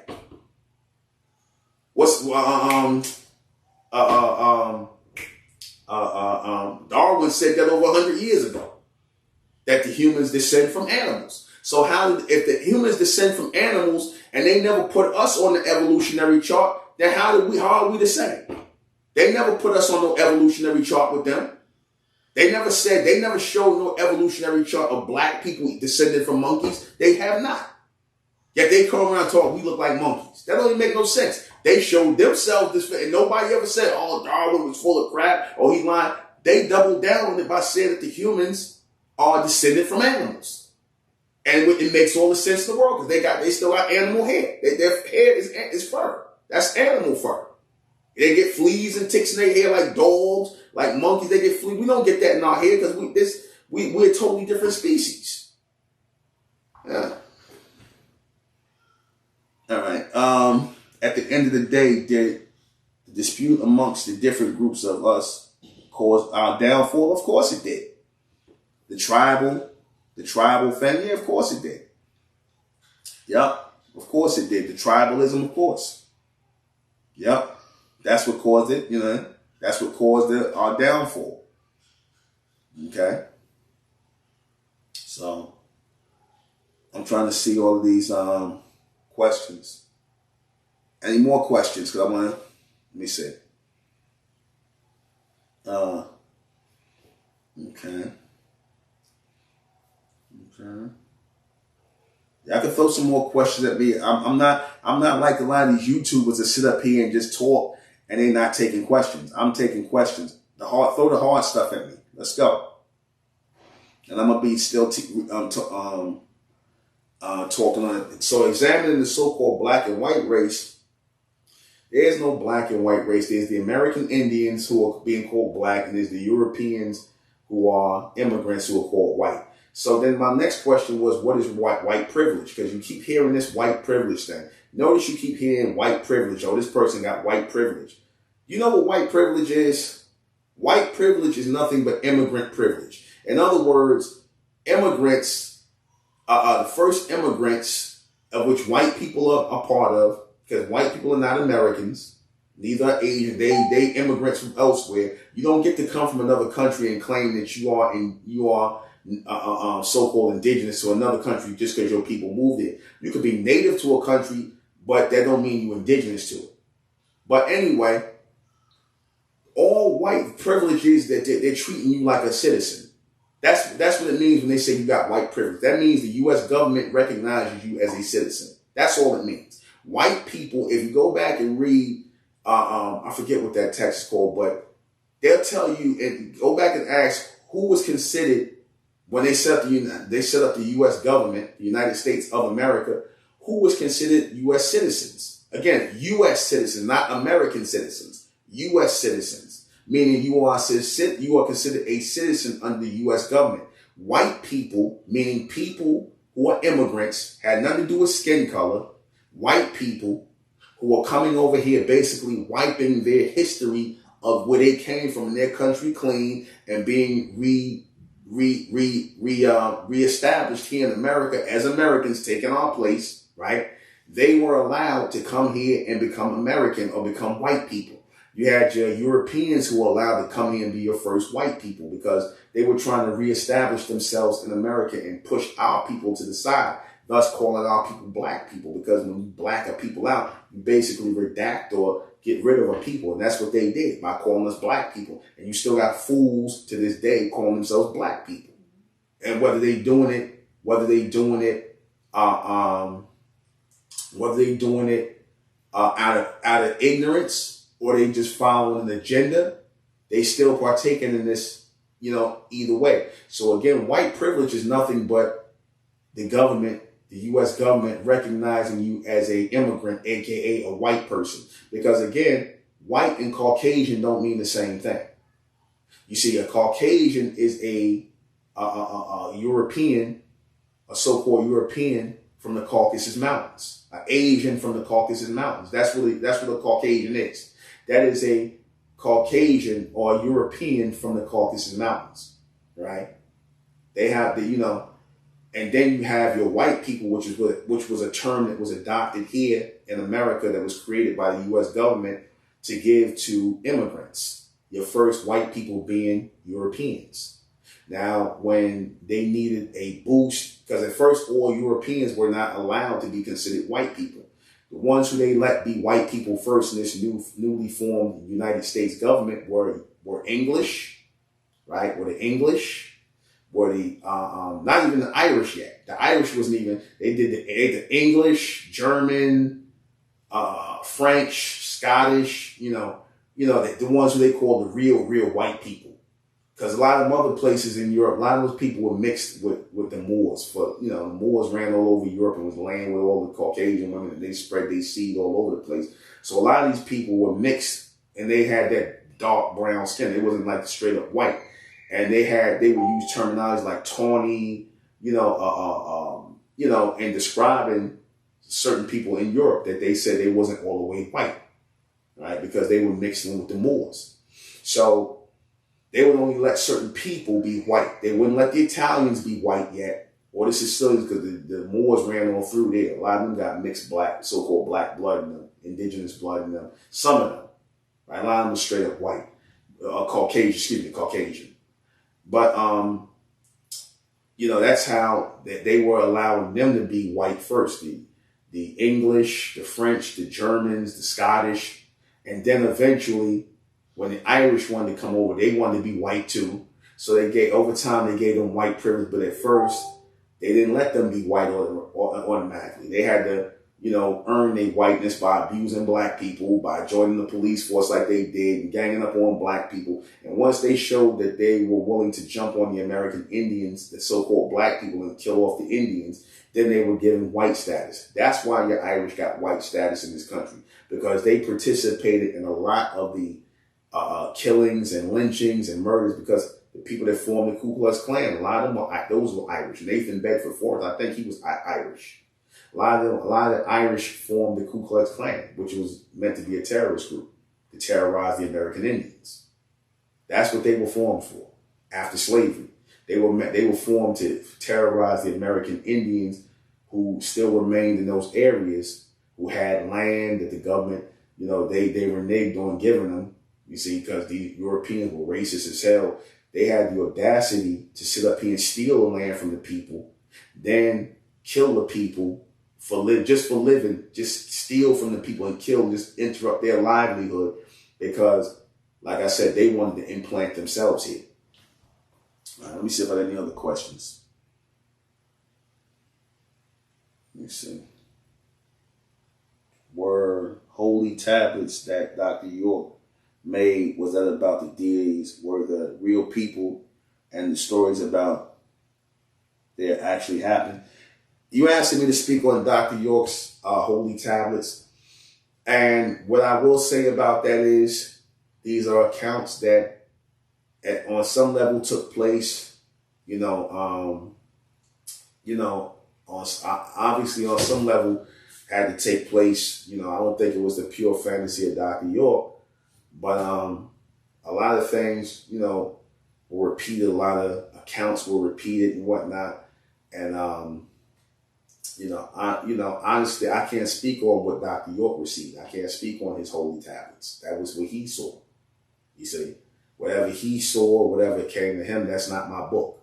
You would have to ask the Nuwapians. I used to speak on Dr. York's stuff and whatnot because at one point in time, he was a mentor of my student. I was a student, but I didn't take any of his teachings when I formed the community over here. I didn't take none of Dr. York's teachings because I didn't want to be linked to anybody's teachings, you see, because some of the things Dr. York said I agreed with, some of the things I disagreed with. A lot of the things I disagreed with. No disrespect to Dr. York, but it's things I disagreed with, you see. So I'm not going to speak on his holy tablet. That was his reception to receive. That'd be like, if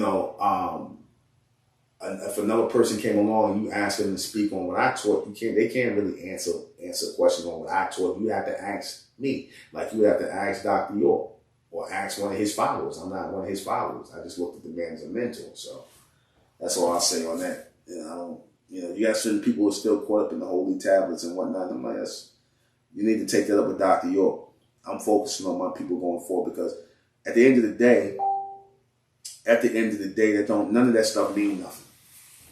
All like the Moorish guys, the Ark, they talking about some Yaqub and the big head scientists and all this other stuff that the Nation of Islam is talking about. They talking about that. And these stories, these accounts, they have some sort of validity to some of them. Some of them are a little far out there. They have some validity to them. But again, I'm only focused on the evolution of our people. Because here's the thing. Just because certain things may or may not have taken place doesn't mean it's relevant to us. Like the holy tablets and what's going on in this time is not relevant to us. What is relevant to us is the book of Revelation. What is relevant to us is us being raised as the elect. That's relevant. What happened then with Chimu and Kimu and Shishu and all these different names of the town, that's not relevant to us. Whatever took place, it was a lot of different lives and history and things going on this planet. but it don't mean it's relevant to us. We don't need to be focused on things that are irrelevant to us. That's the problem with our people. This is why we don't get the maximum capacity of intelligence to be harnessed to become those supreme beings, because too much of our mental energy is being focused on nonsense. Too much of our energy is being focused on irrelevant things. All that stuff may have well been true, whether it is or not. It don't matter to me whether that stuff in the tablets of Dr. York are true or not. I could care less. And again, there's no disrespect to Dr. York, because I own two. In my storage, I got 2 holy tablets from Dr. York. I bought it when it first came out in the green book. And I bought it because he released it twice, and then he did another version of it, and I got both of them in my storage. I never read not one of those books. I wasn't interested in reading them. I never read none of Dr. York's books, and when I said that on Saw Nigga TV, and since the Ink Spot had an issue with me saying I never read none of Dr. York books, it's because I'm not a reader. Number one, I'm a receiver, and I teach what I receive. I don't teach what nobody else taught. I don't care about what nobody else taught. My focus is on raising my people in this day and time, and focusing on that. I don't care about what nobody else taught. And this, again, there's no disrespect to Dr. York and nothing. That's for his people. It's not for my people. I can care less about the holy tablets or the Bible or the Quran. Only time I even mention the Bible is because we're in the Revelation right now. That's it. All right, let me see what else we got. So again, white privilege is really just nothing but the government, the U.S. government, the European government, the European U.S. government, not the Americans. This is not an American government. This is your European government that has been planted here in America.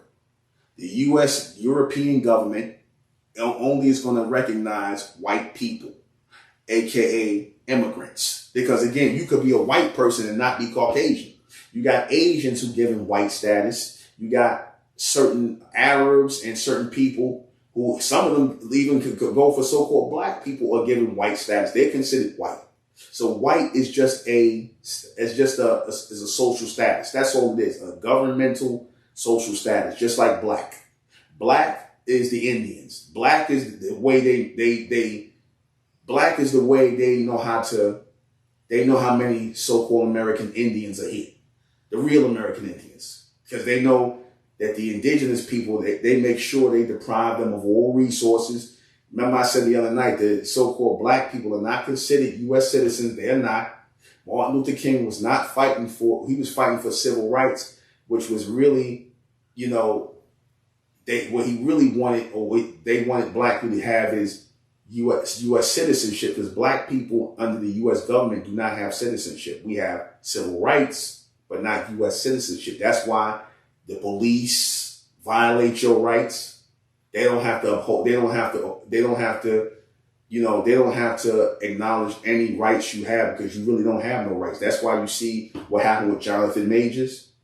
That could have never happened to a so-called white man, because this government and all the entities of this government, the politics, all that is for white people, meaning immigrants. White don't mean Caucasian, it means immigrants. Like a lot of your Latinos are considered white. Fat Joe is white. These people are white. They're considered immigrants. They are white.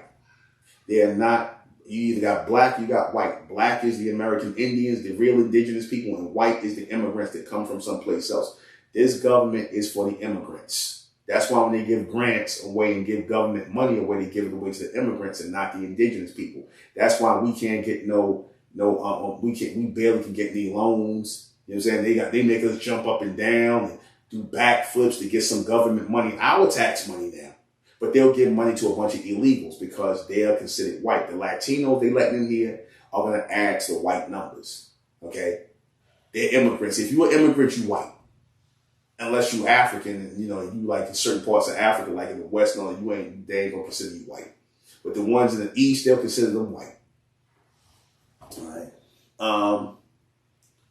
Is baldness linked to animal genetics just as bushy?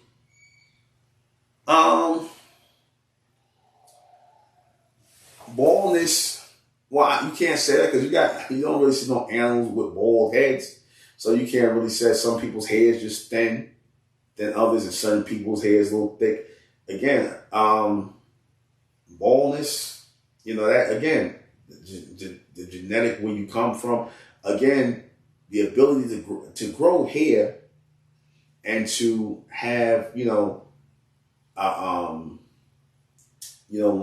long hair. Again, that's good blood flow, the absorption of water, because this is what makes their hair grow. Good blood flow and things like that, movement, things like that. See, a lot of people, when you lose your hair like that, a lot of it got to do with diet, bad blood flow, same, because these are the things that make, things grow in you. I'm gonna give you an example. I take this extract, this beetroot extract, and I stand 10 toes down on the beetroot extract because it really helps increase your circulation. You can feel it. And these are things our people knew in the ancient day. We took certain herbs that increased our blood, the flow of our blood. And if you got healthy blood flow, then you're gonna have a good head of hair. If you got healthy blood flow. If you don't got healthy blood flow, then that's where your baldness comes in, or if you're doing things to your hair that you're like pulling it in locks. That's why I tell you, men, don't wear no locks in your hair, don't wear your hair long, because all that pulling on your head, even you women, what that does is put stress on your scalp. And as you're pulling on your scalp and you're putting conditioners in and doing all this stuff, you're eventually going to damage it. And then what's going to happen is those pores in your head where your follicles grow out, they're going to close up. They're going to close up in defense of you constantly pulling on it. And, because whenever you do something that's harmful to the body will lock up on you. So that happens with a lot of the follicles in your hair. Literally, they'll close and hair will not come out. They'll close because you damaged it so much that in order to save your scalp, the pores in your hair will literally close up, and that's where baldness comes from. You see? Dane Calloway is moving with your teachings. Have you talked to? He's moving with my teachings. Dane Calloway, hold on. Dane Calloway is moving with your teachings. Dane Calloway can't move with my teachings. And again, it's no disrespect to Dane Calloway, because like I said, he's a good historian. Dane Calloway can't move with my teachings. He's a good historian, hands down. You see, he knows far more, and he's done a lot of research on the American Indian and indigenous people, us as American Indians. And like I said, my hat's off to Dane Calloway, Kareemio, Ahawu, and a whole bunch of other people who dropped the history on our American indigenous heritage, our American Indian heritage as the Niji people and whatnot. Shout outs to Dane Calloway, but he can't go nowhere with my teaching, because my teaching is not based in the American Indian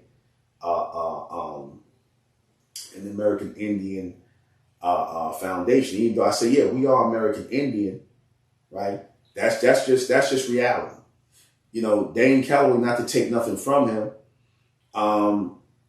he went and found historical things about our people as Indians, which anybody could have did if they had that interest to do that. But what I bring through American intelligence, through MENTELLECT, is who we are as a next species of people. He can't go there with that, because if Dane Calloway is still saying our people are human, then you can't follow me. I went to a whole nother realm when I broke down the fact that our people are not a part of the human race. We are not. Dane Calloway ain't never said that. Dr. York ain't never said that. Elijah Muhammad ain't never said that. Nobody on this earth has ever said that we are not a part of the human race. And then went on to name the race that we are actually a part of, which is the Amen race, which is why the name Amen is uttered at the end of all prayers on this planet, because that is an acknowledgement to the race of lords who created mankind, who was the true lords of mankind. And we are the descendants of those beings. We are the descendants of that race of lords who created mankind. That's why they utter the name Amen throughout all their prayers. And this is why in this country, that's how you know the American Indians was dealing with Amen as the Lord, or the high deity of Amen as an Amen race, because where did the amendments come from in this country that the so-called white man follows today? Where did the word amendment come from? That didn't come from Europe. That didn't come from England. Where did the word amendment come from? Amendment, which deals with what? Law. Where did that come from? They didn't come from Europe. That came from here in America, because our people were using the name Amen in America. That was the Lord that they acknowledged, or the Lord that they acknowledged here in this country. When the white man came amongst our people and they was hearing our people use the word Amen, Amen, hell, if somebody pointed out to me, one of my followers pointed out to me, Sister Enra Vanzetta pointed out that Pocahontas, her name was Amenta something. I forget what it was Amenta something. If you could send it to me, she pointed out that she was using the name Amenta something, Amen. So that name was in circulation amongst our people, the American Indian people, named Amen. And we took that name into ancient Egypt. Amen was not a name that was produced in Egypt. It was produced here in America and taken to Egypt. Because as I said before, the pyramid culture here in America was transported into Egypt. Our people went into Egypt from America and established what you call Egypt today. Or Kemet, that comes from America. Because the proof of that is the fact that you got over 2,000 plus pyramids here in the Americas that are more advanced and high tech than the 200 something pyramids in so-called Africa or the Middle East. Okay? But it's all built by the same race of people, the Amen race, or the so-called American indigenous people, the Americans. Again, we are American by nationality. We are American by nationality, by identity, but by race, by species, we are Amen, not human. Now, Dan Calloway didn't never say that. He can't say that because, again, I didn't read that from no place. I didn't pick that up from nobody. Nobody was teaching that before me. I just came back and I started making reference to our people in the third dimension of who we are as the American Indian, but that was it. I never even had to say nothing about us being an American Indian, but I'm just acknowledging it because that's what we are. I could have went on with the Amen and just keep teaching, which I'm going to do anyway. All right. Let me see. Any other questions? What about blonde aliens amongst us? Blonde aliens? Ain't no blonde aliens amongst us.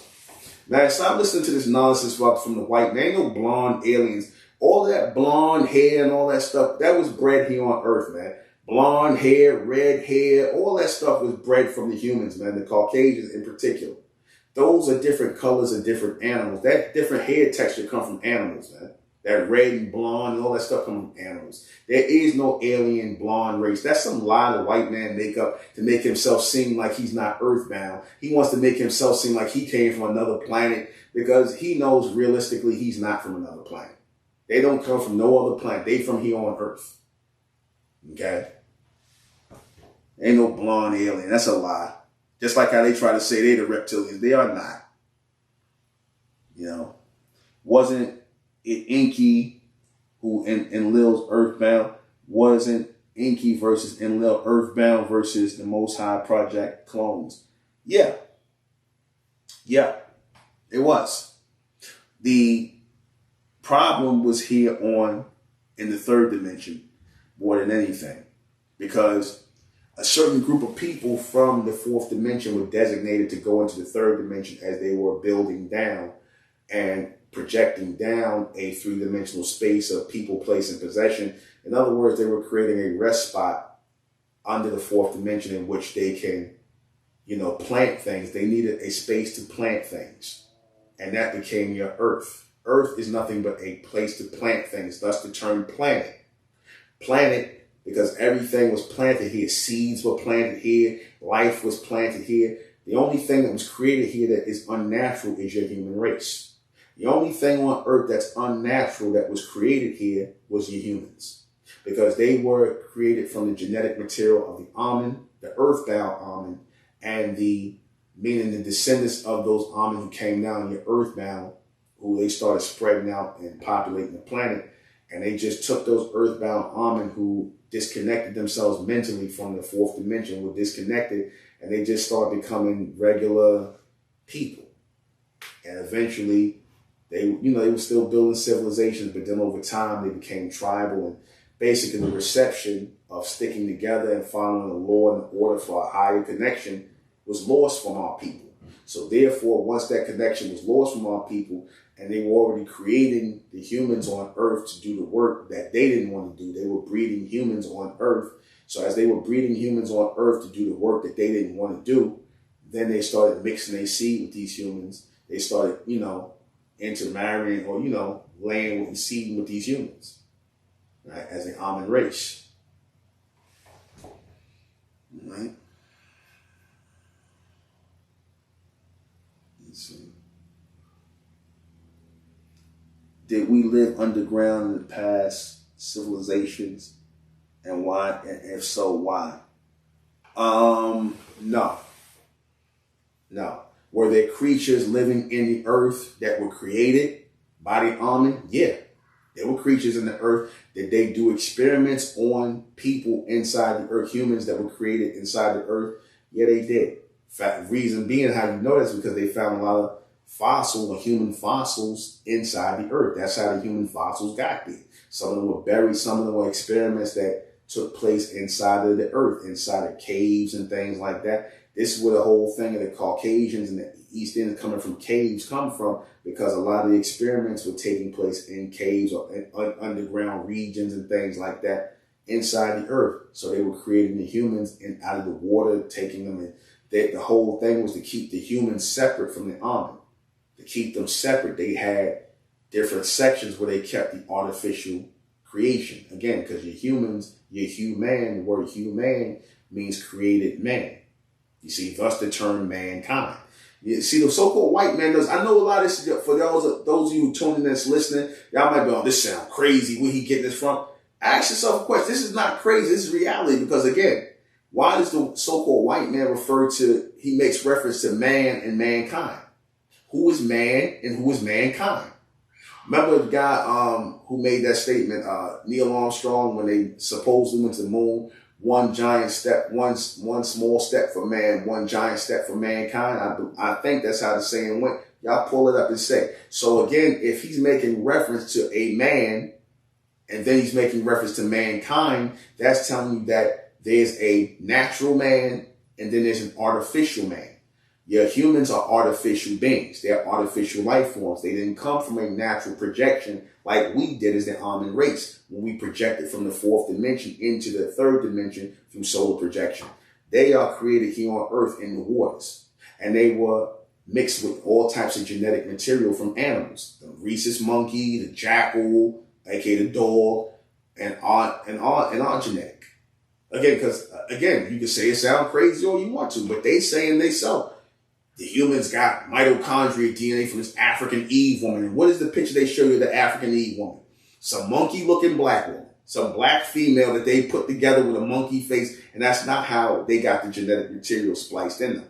The genetic material they got that right when they say about the monkey genetics. Because, again, they did observations on the rhesus monkey. And they see that your Caucasians and your Asians and them, they have that genetic material. And how you know that is because notice how the Asians and the Caucasians, they age really fast. Notice that. Notice how the Asians and the Caucasians, they age really fast. We don't age fast.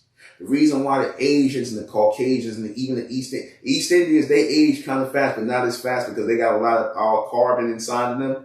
Carbon slows the aging process. It hides a lot of those wrinkles and all the things in your skin. It slows the aging process. Okay. Your Caucasians and your Asians, they lack that carbon fiber or that carbon in them, which is why they age fast. They age like animals. You know how an animal age every 7 years? An animal is 7. When 1 year is 7 to an animal, 2 years is 14, 3 years is 21. That's how your humans age. They age by decades. Like a human, like somebody 10 years old, Caucasian, if they hit a certain age, they start looking old. Like around 25, 30, it's all downhill from them. Why do you think they age so bad? Because they age like animals. Your humans age like animals. We don't age like animals. We're preserved through the carbon in our skin, which y'all falsely calling melanin, because there's no such thing as melanin. Melanin is an artificial coloring of carbon, but it's not a natural. And some of your humans have what's called melanin. They call you melanin and whatnot. They don't have real carbon in them. That's why they age fast. You see, notice when they got us in them, they age a little slow. But like I said, when it's a lot of them, they age quick. All right? Everybody clear on that? I'm getting all these questions. All right.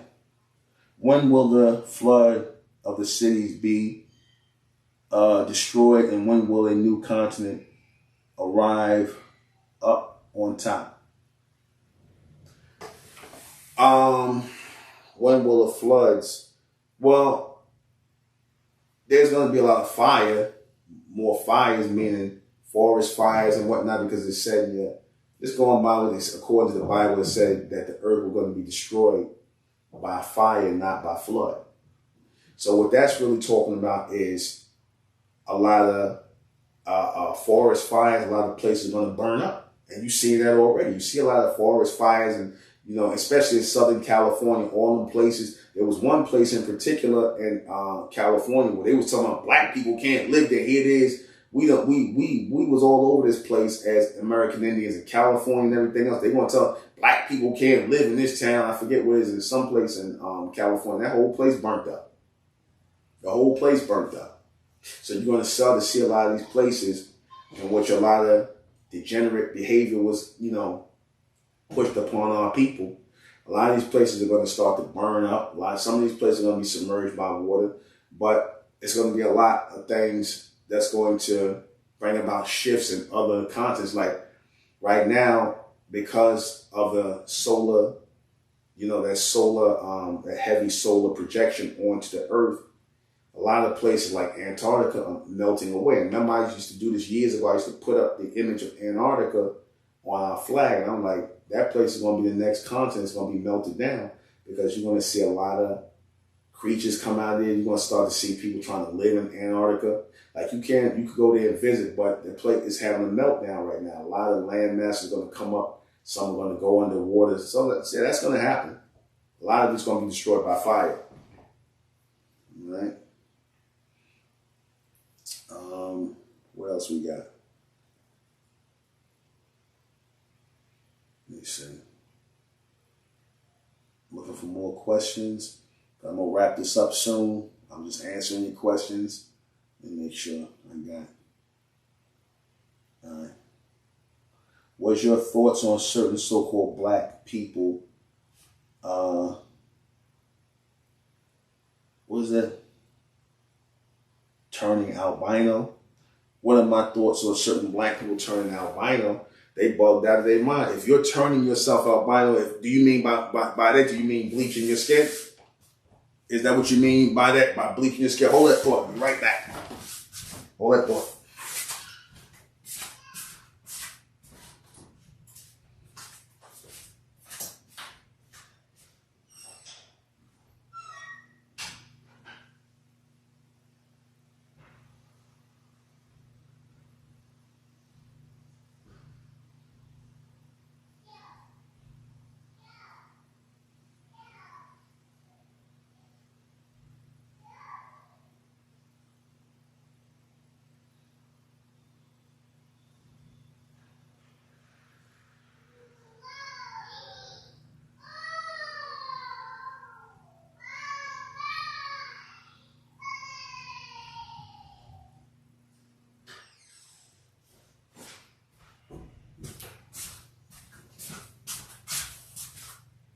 All right, I'm back.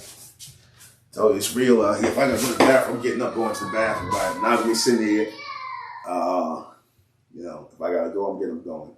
Drink a lot of water. All right. I'm gonna wrap this up in a minute. I just want to make sure I touch on all the stuff I want to touch on the High and Mighty Talks. Is racism a form of childish behavior? Yes, it is. Why I say racism is a form of childish behavior. Let me close my door. Give me a second. My children are in the house running all over the place. My children. Okay. All right. Racism is a form of childish behavior because racism is based in jealousy. And jealousy is childish behavior. You shouldn't, again, if you're a person who's a full-on adult, mental adult, you ain't got time to be focused on and being jealous of other people. Again, children are jealous and people, and and have a hatred for people just because I don't like how you look or I don't like things about you. That's childish behavior. All right. Let me see. All right. When will the flood of the cities be destroyed and when will new continents arrive? Up to the time. I already answered that question. I answered that question already.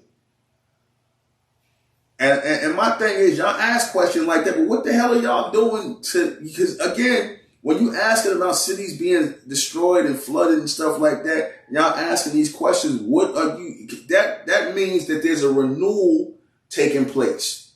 Power is a shift is taking place in power.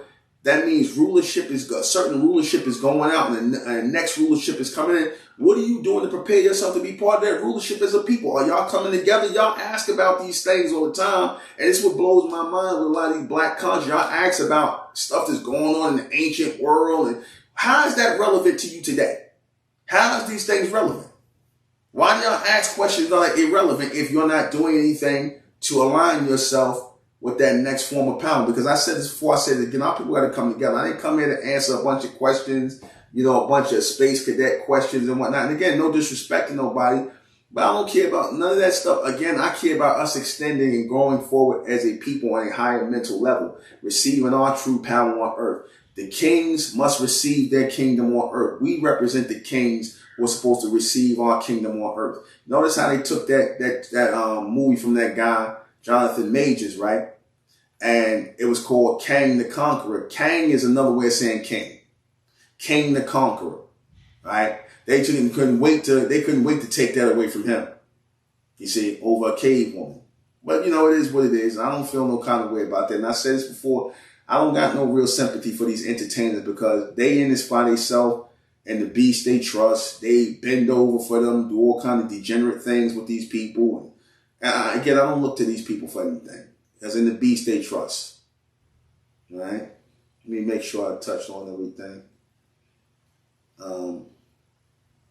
Because Hollywood is full of whorish and demonic spirits. It's full of whorish and demonic spirits. They was like that in the beginning in Hollywood. When they formed Hollywood, it was nothing but Hollywood. The early actors in Hollywood, them black and white movies with them Caucasian actors, those people were prostitutes, man. A lot of those people were prostitutes, male and female, who, when the Caucasians came there with these little cameras, they started setting these little studios making these silent movies.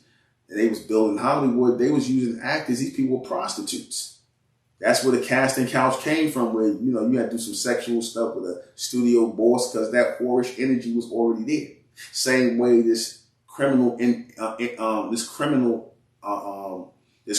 energy is on America because criminals founded America. America was founded by criminals. These people are criminals. George Washington, these people are criminals, man.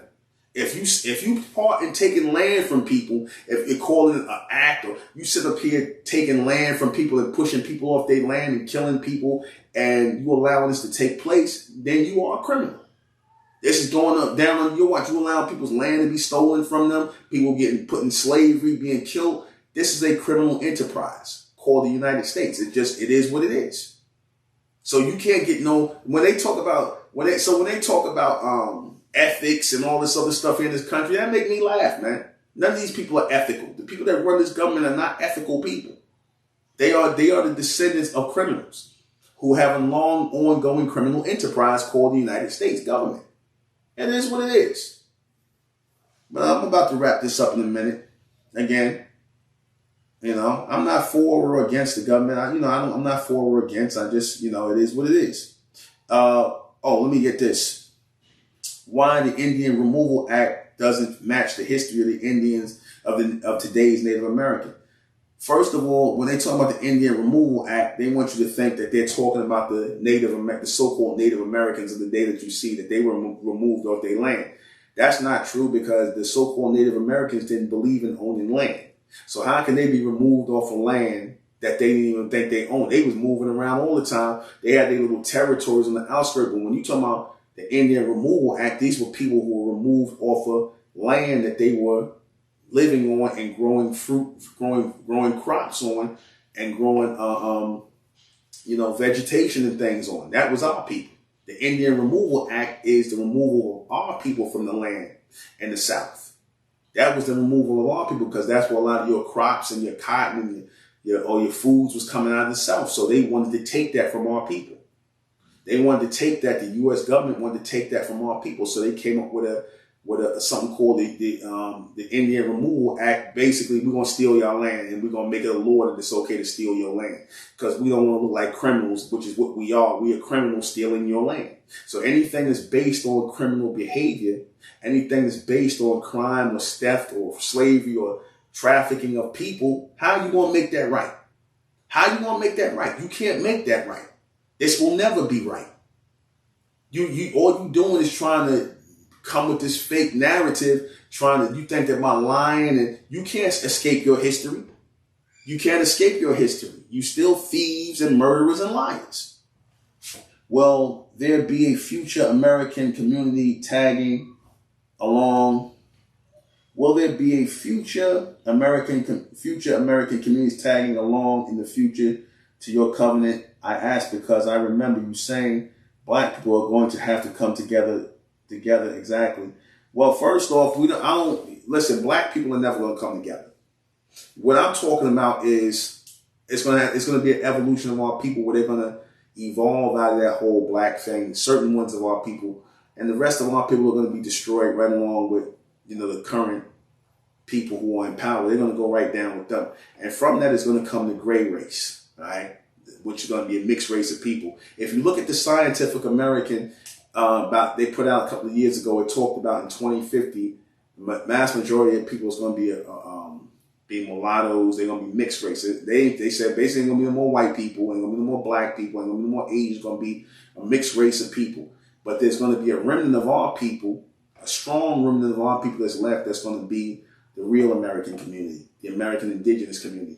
And that's being raised right now in our community, the Republic of America, worldwide. Those of you who want to become a part of that real American community, that community of Amen, who are becoming a real community, American indigenous community of Indians, join the Republic of America worldwide. Go hit the link down below and become a registered member of the Republic of America, because we need our own community. We need our own covenant in the name of Amen, after the order of Amen. We need to reestablish ourselves on the planet again as a powerful people. Black people are not going to do that. Black people are going to sit around here waiting on white people to give them reparations, waiting on white people to make them citizens of the United States, which they never going to do. You see, all this stuff, black people sitting around waiting on something. Ain't nobody waiting on black people. Black people want to stand in the way of their own evolution, man. A lot of black people don't want to evolve. A lot of these so-called black people will work against our people, man. You see, so the Indian Removal Act was the removal of our people, so-called black people, the real American Indians, off our land in the South. And when we didn't move off the land fast enough, what they did was they allowed these Caucasians to come in, the marshals, the militia, all of them came in, killing off our people, taking their land, or just enslaving them. Our people tried to fight back. A lot of our people, when they show our people in chains, they're showing people who are taken as prisoners of war, because they were going to take over the South and control the plantations. They were just going to steal from our people. The U.S. government was going to just set up to steal from our people, take our land, take everything, and then turn around and try to give it back to you at 40 acres and a mule, which they never was going to do, because they was not trying to see our people with the land again. All right. So let me check one more thing, and then I'm going to close it out. All right. All right. I'm going to be on live tonight on Facebook Live. Those you want to pick up. But like I said, join the Republic of America. Become a registered American indigenous person. An American indigenous, become a registered American, as we call it, the registered American. You see, because being American is much more powerful than being Muslim, Christian, Israelite, all that stuff. American is the power. And we are the real Americans. That word comes from our Mayan ancestors. It don't come from the so-called white man. It don't come from no America with Vespucci. That's a lie. All right? So, let me see. I want to make sure I got everything.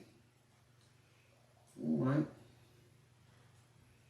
I think that's it. If there are no other questions, comments, anything, I think I answered everything. If not, go check out, if those of you want to hear the the raw and uncut stuff I did, because I can only do but so much on YouTube. You know how the YouTube algorithms are. Go and subscribe to my MENTELLECT Patreon, only $15 a month. I got the raw and uncut stuff. I just did a broadcast on the Lucifer, Enki, and the Lord, how all three are the same. That's about to get posted, along with some more exclusive stuff on my MENTELLECT Patreon. So become a MENTELLECT Patreon member. This is not going to be done on YouTube. It's not going to be done on Blog Talk. It's only going to be for the MENTELLECT Patreon. So go subscribe for $15 to get the exclusive content along with our everyday content. Subscribe to the Ethnic American channel with our sister Enra Vanzetta, the Ethnic American channel on YouTube. We got to put some new stuff up there. Subscribe to our women's channel, MENTELLECT Women's channel on Patreon. So I got 2 channels on Patreon. MENTELLECT Women's channel, you can hit the link down below, or the MENTELLECT Patreon channel, you can hit the link down below and see all our exclusive content and the nightly transmissions I share with everybody. Subscribe and share High and Mighty Talks. What else? I think that's it. Oh, and I'm going to go live tonight on Facebook. Let me see. I'm going to get one more question. Let me see. The Aetherian Council, what's your thoughts on certain so-called black people turning albino? I don't got no thoughts on it. I could care less. That means they want to, when they turning albino, does that mean they making themselves white? I did answer that question. I don't got no thought. I could care less. You got a lot of people out here. Beyonce, they say a lot. Listen, a lot of these black females out here, they lightening their skin and getting their hair blonde. A lot of them lightening their skin. They trying to be white women, man. They trying to be honorary white women. A lot of these black females are lightening their skin. Even Michael Jackson, he was trying to be an honorary white man. All that crap about him having vitiligo, there wasn't nothing wrong with his skin. He wanted to be a white man. He wanted to be a caveman. Michael Jackson wanted to be Caucasian, and the same people who he trying to look like, because again, though I like Michael Jackson music, Michael Jackson was a sellout, man. Michael Jackson was a coon and a sellout. I don't care with nobody. He was a coon and a sellout. All that, they don't care about us and all that shit you said because you got mad because they flipped on you. Your Caucasian benefactors flipped on you, and now you want to come back over here and try to be black before he died. But man, look, Michael Jackson spent 20 years of his life trying not to look like his own people. Not to mention the fact that you adopted a bunch of white kids and most of your damn fortune and money's going to them. Michael Jackson was a straight up coon, man. He became a straight up Sambo and a coon. I don't give a damn who don't like it. All right? So I don't care about no black people want to bleach their skin. That show me you bugged out of your mind, man. Michael Jackson was a traitor, man. That means they're going to become future grays. Yes. No, the future grays are going to be a mixture between the black and white races. That's why you notice they keep pushing the so-called black woman to mix with the white man and other races, and they trying to turn you so-called black men into homosexuals. That's why they pushing that, because they don't want our people being amongst, mixing, and getting a pure seed. So, all right. I know I'm about to wrap it up. All right, that's it. Last of the questions. We're going to wrap it up. We're going to close out in the name of Amen, by the power of Amen. Amen we trust, and Amen we think, and Amen we continue forward forever. Stay tuned for another High and Mighty coming. I ain't really smoke. I'm about to smoke now. Good night.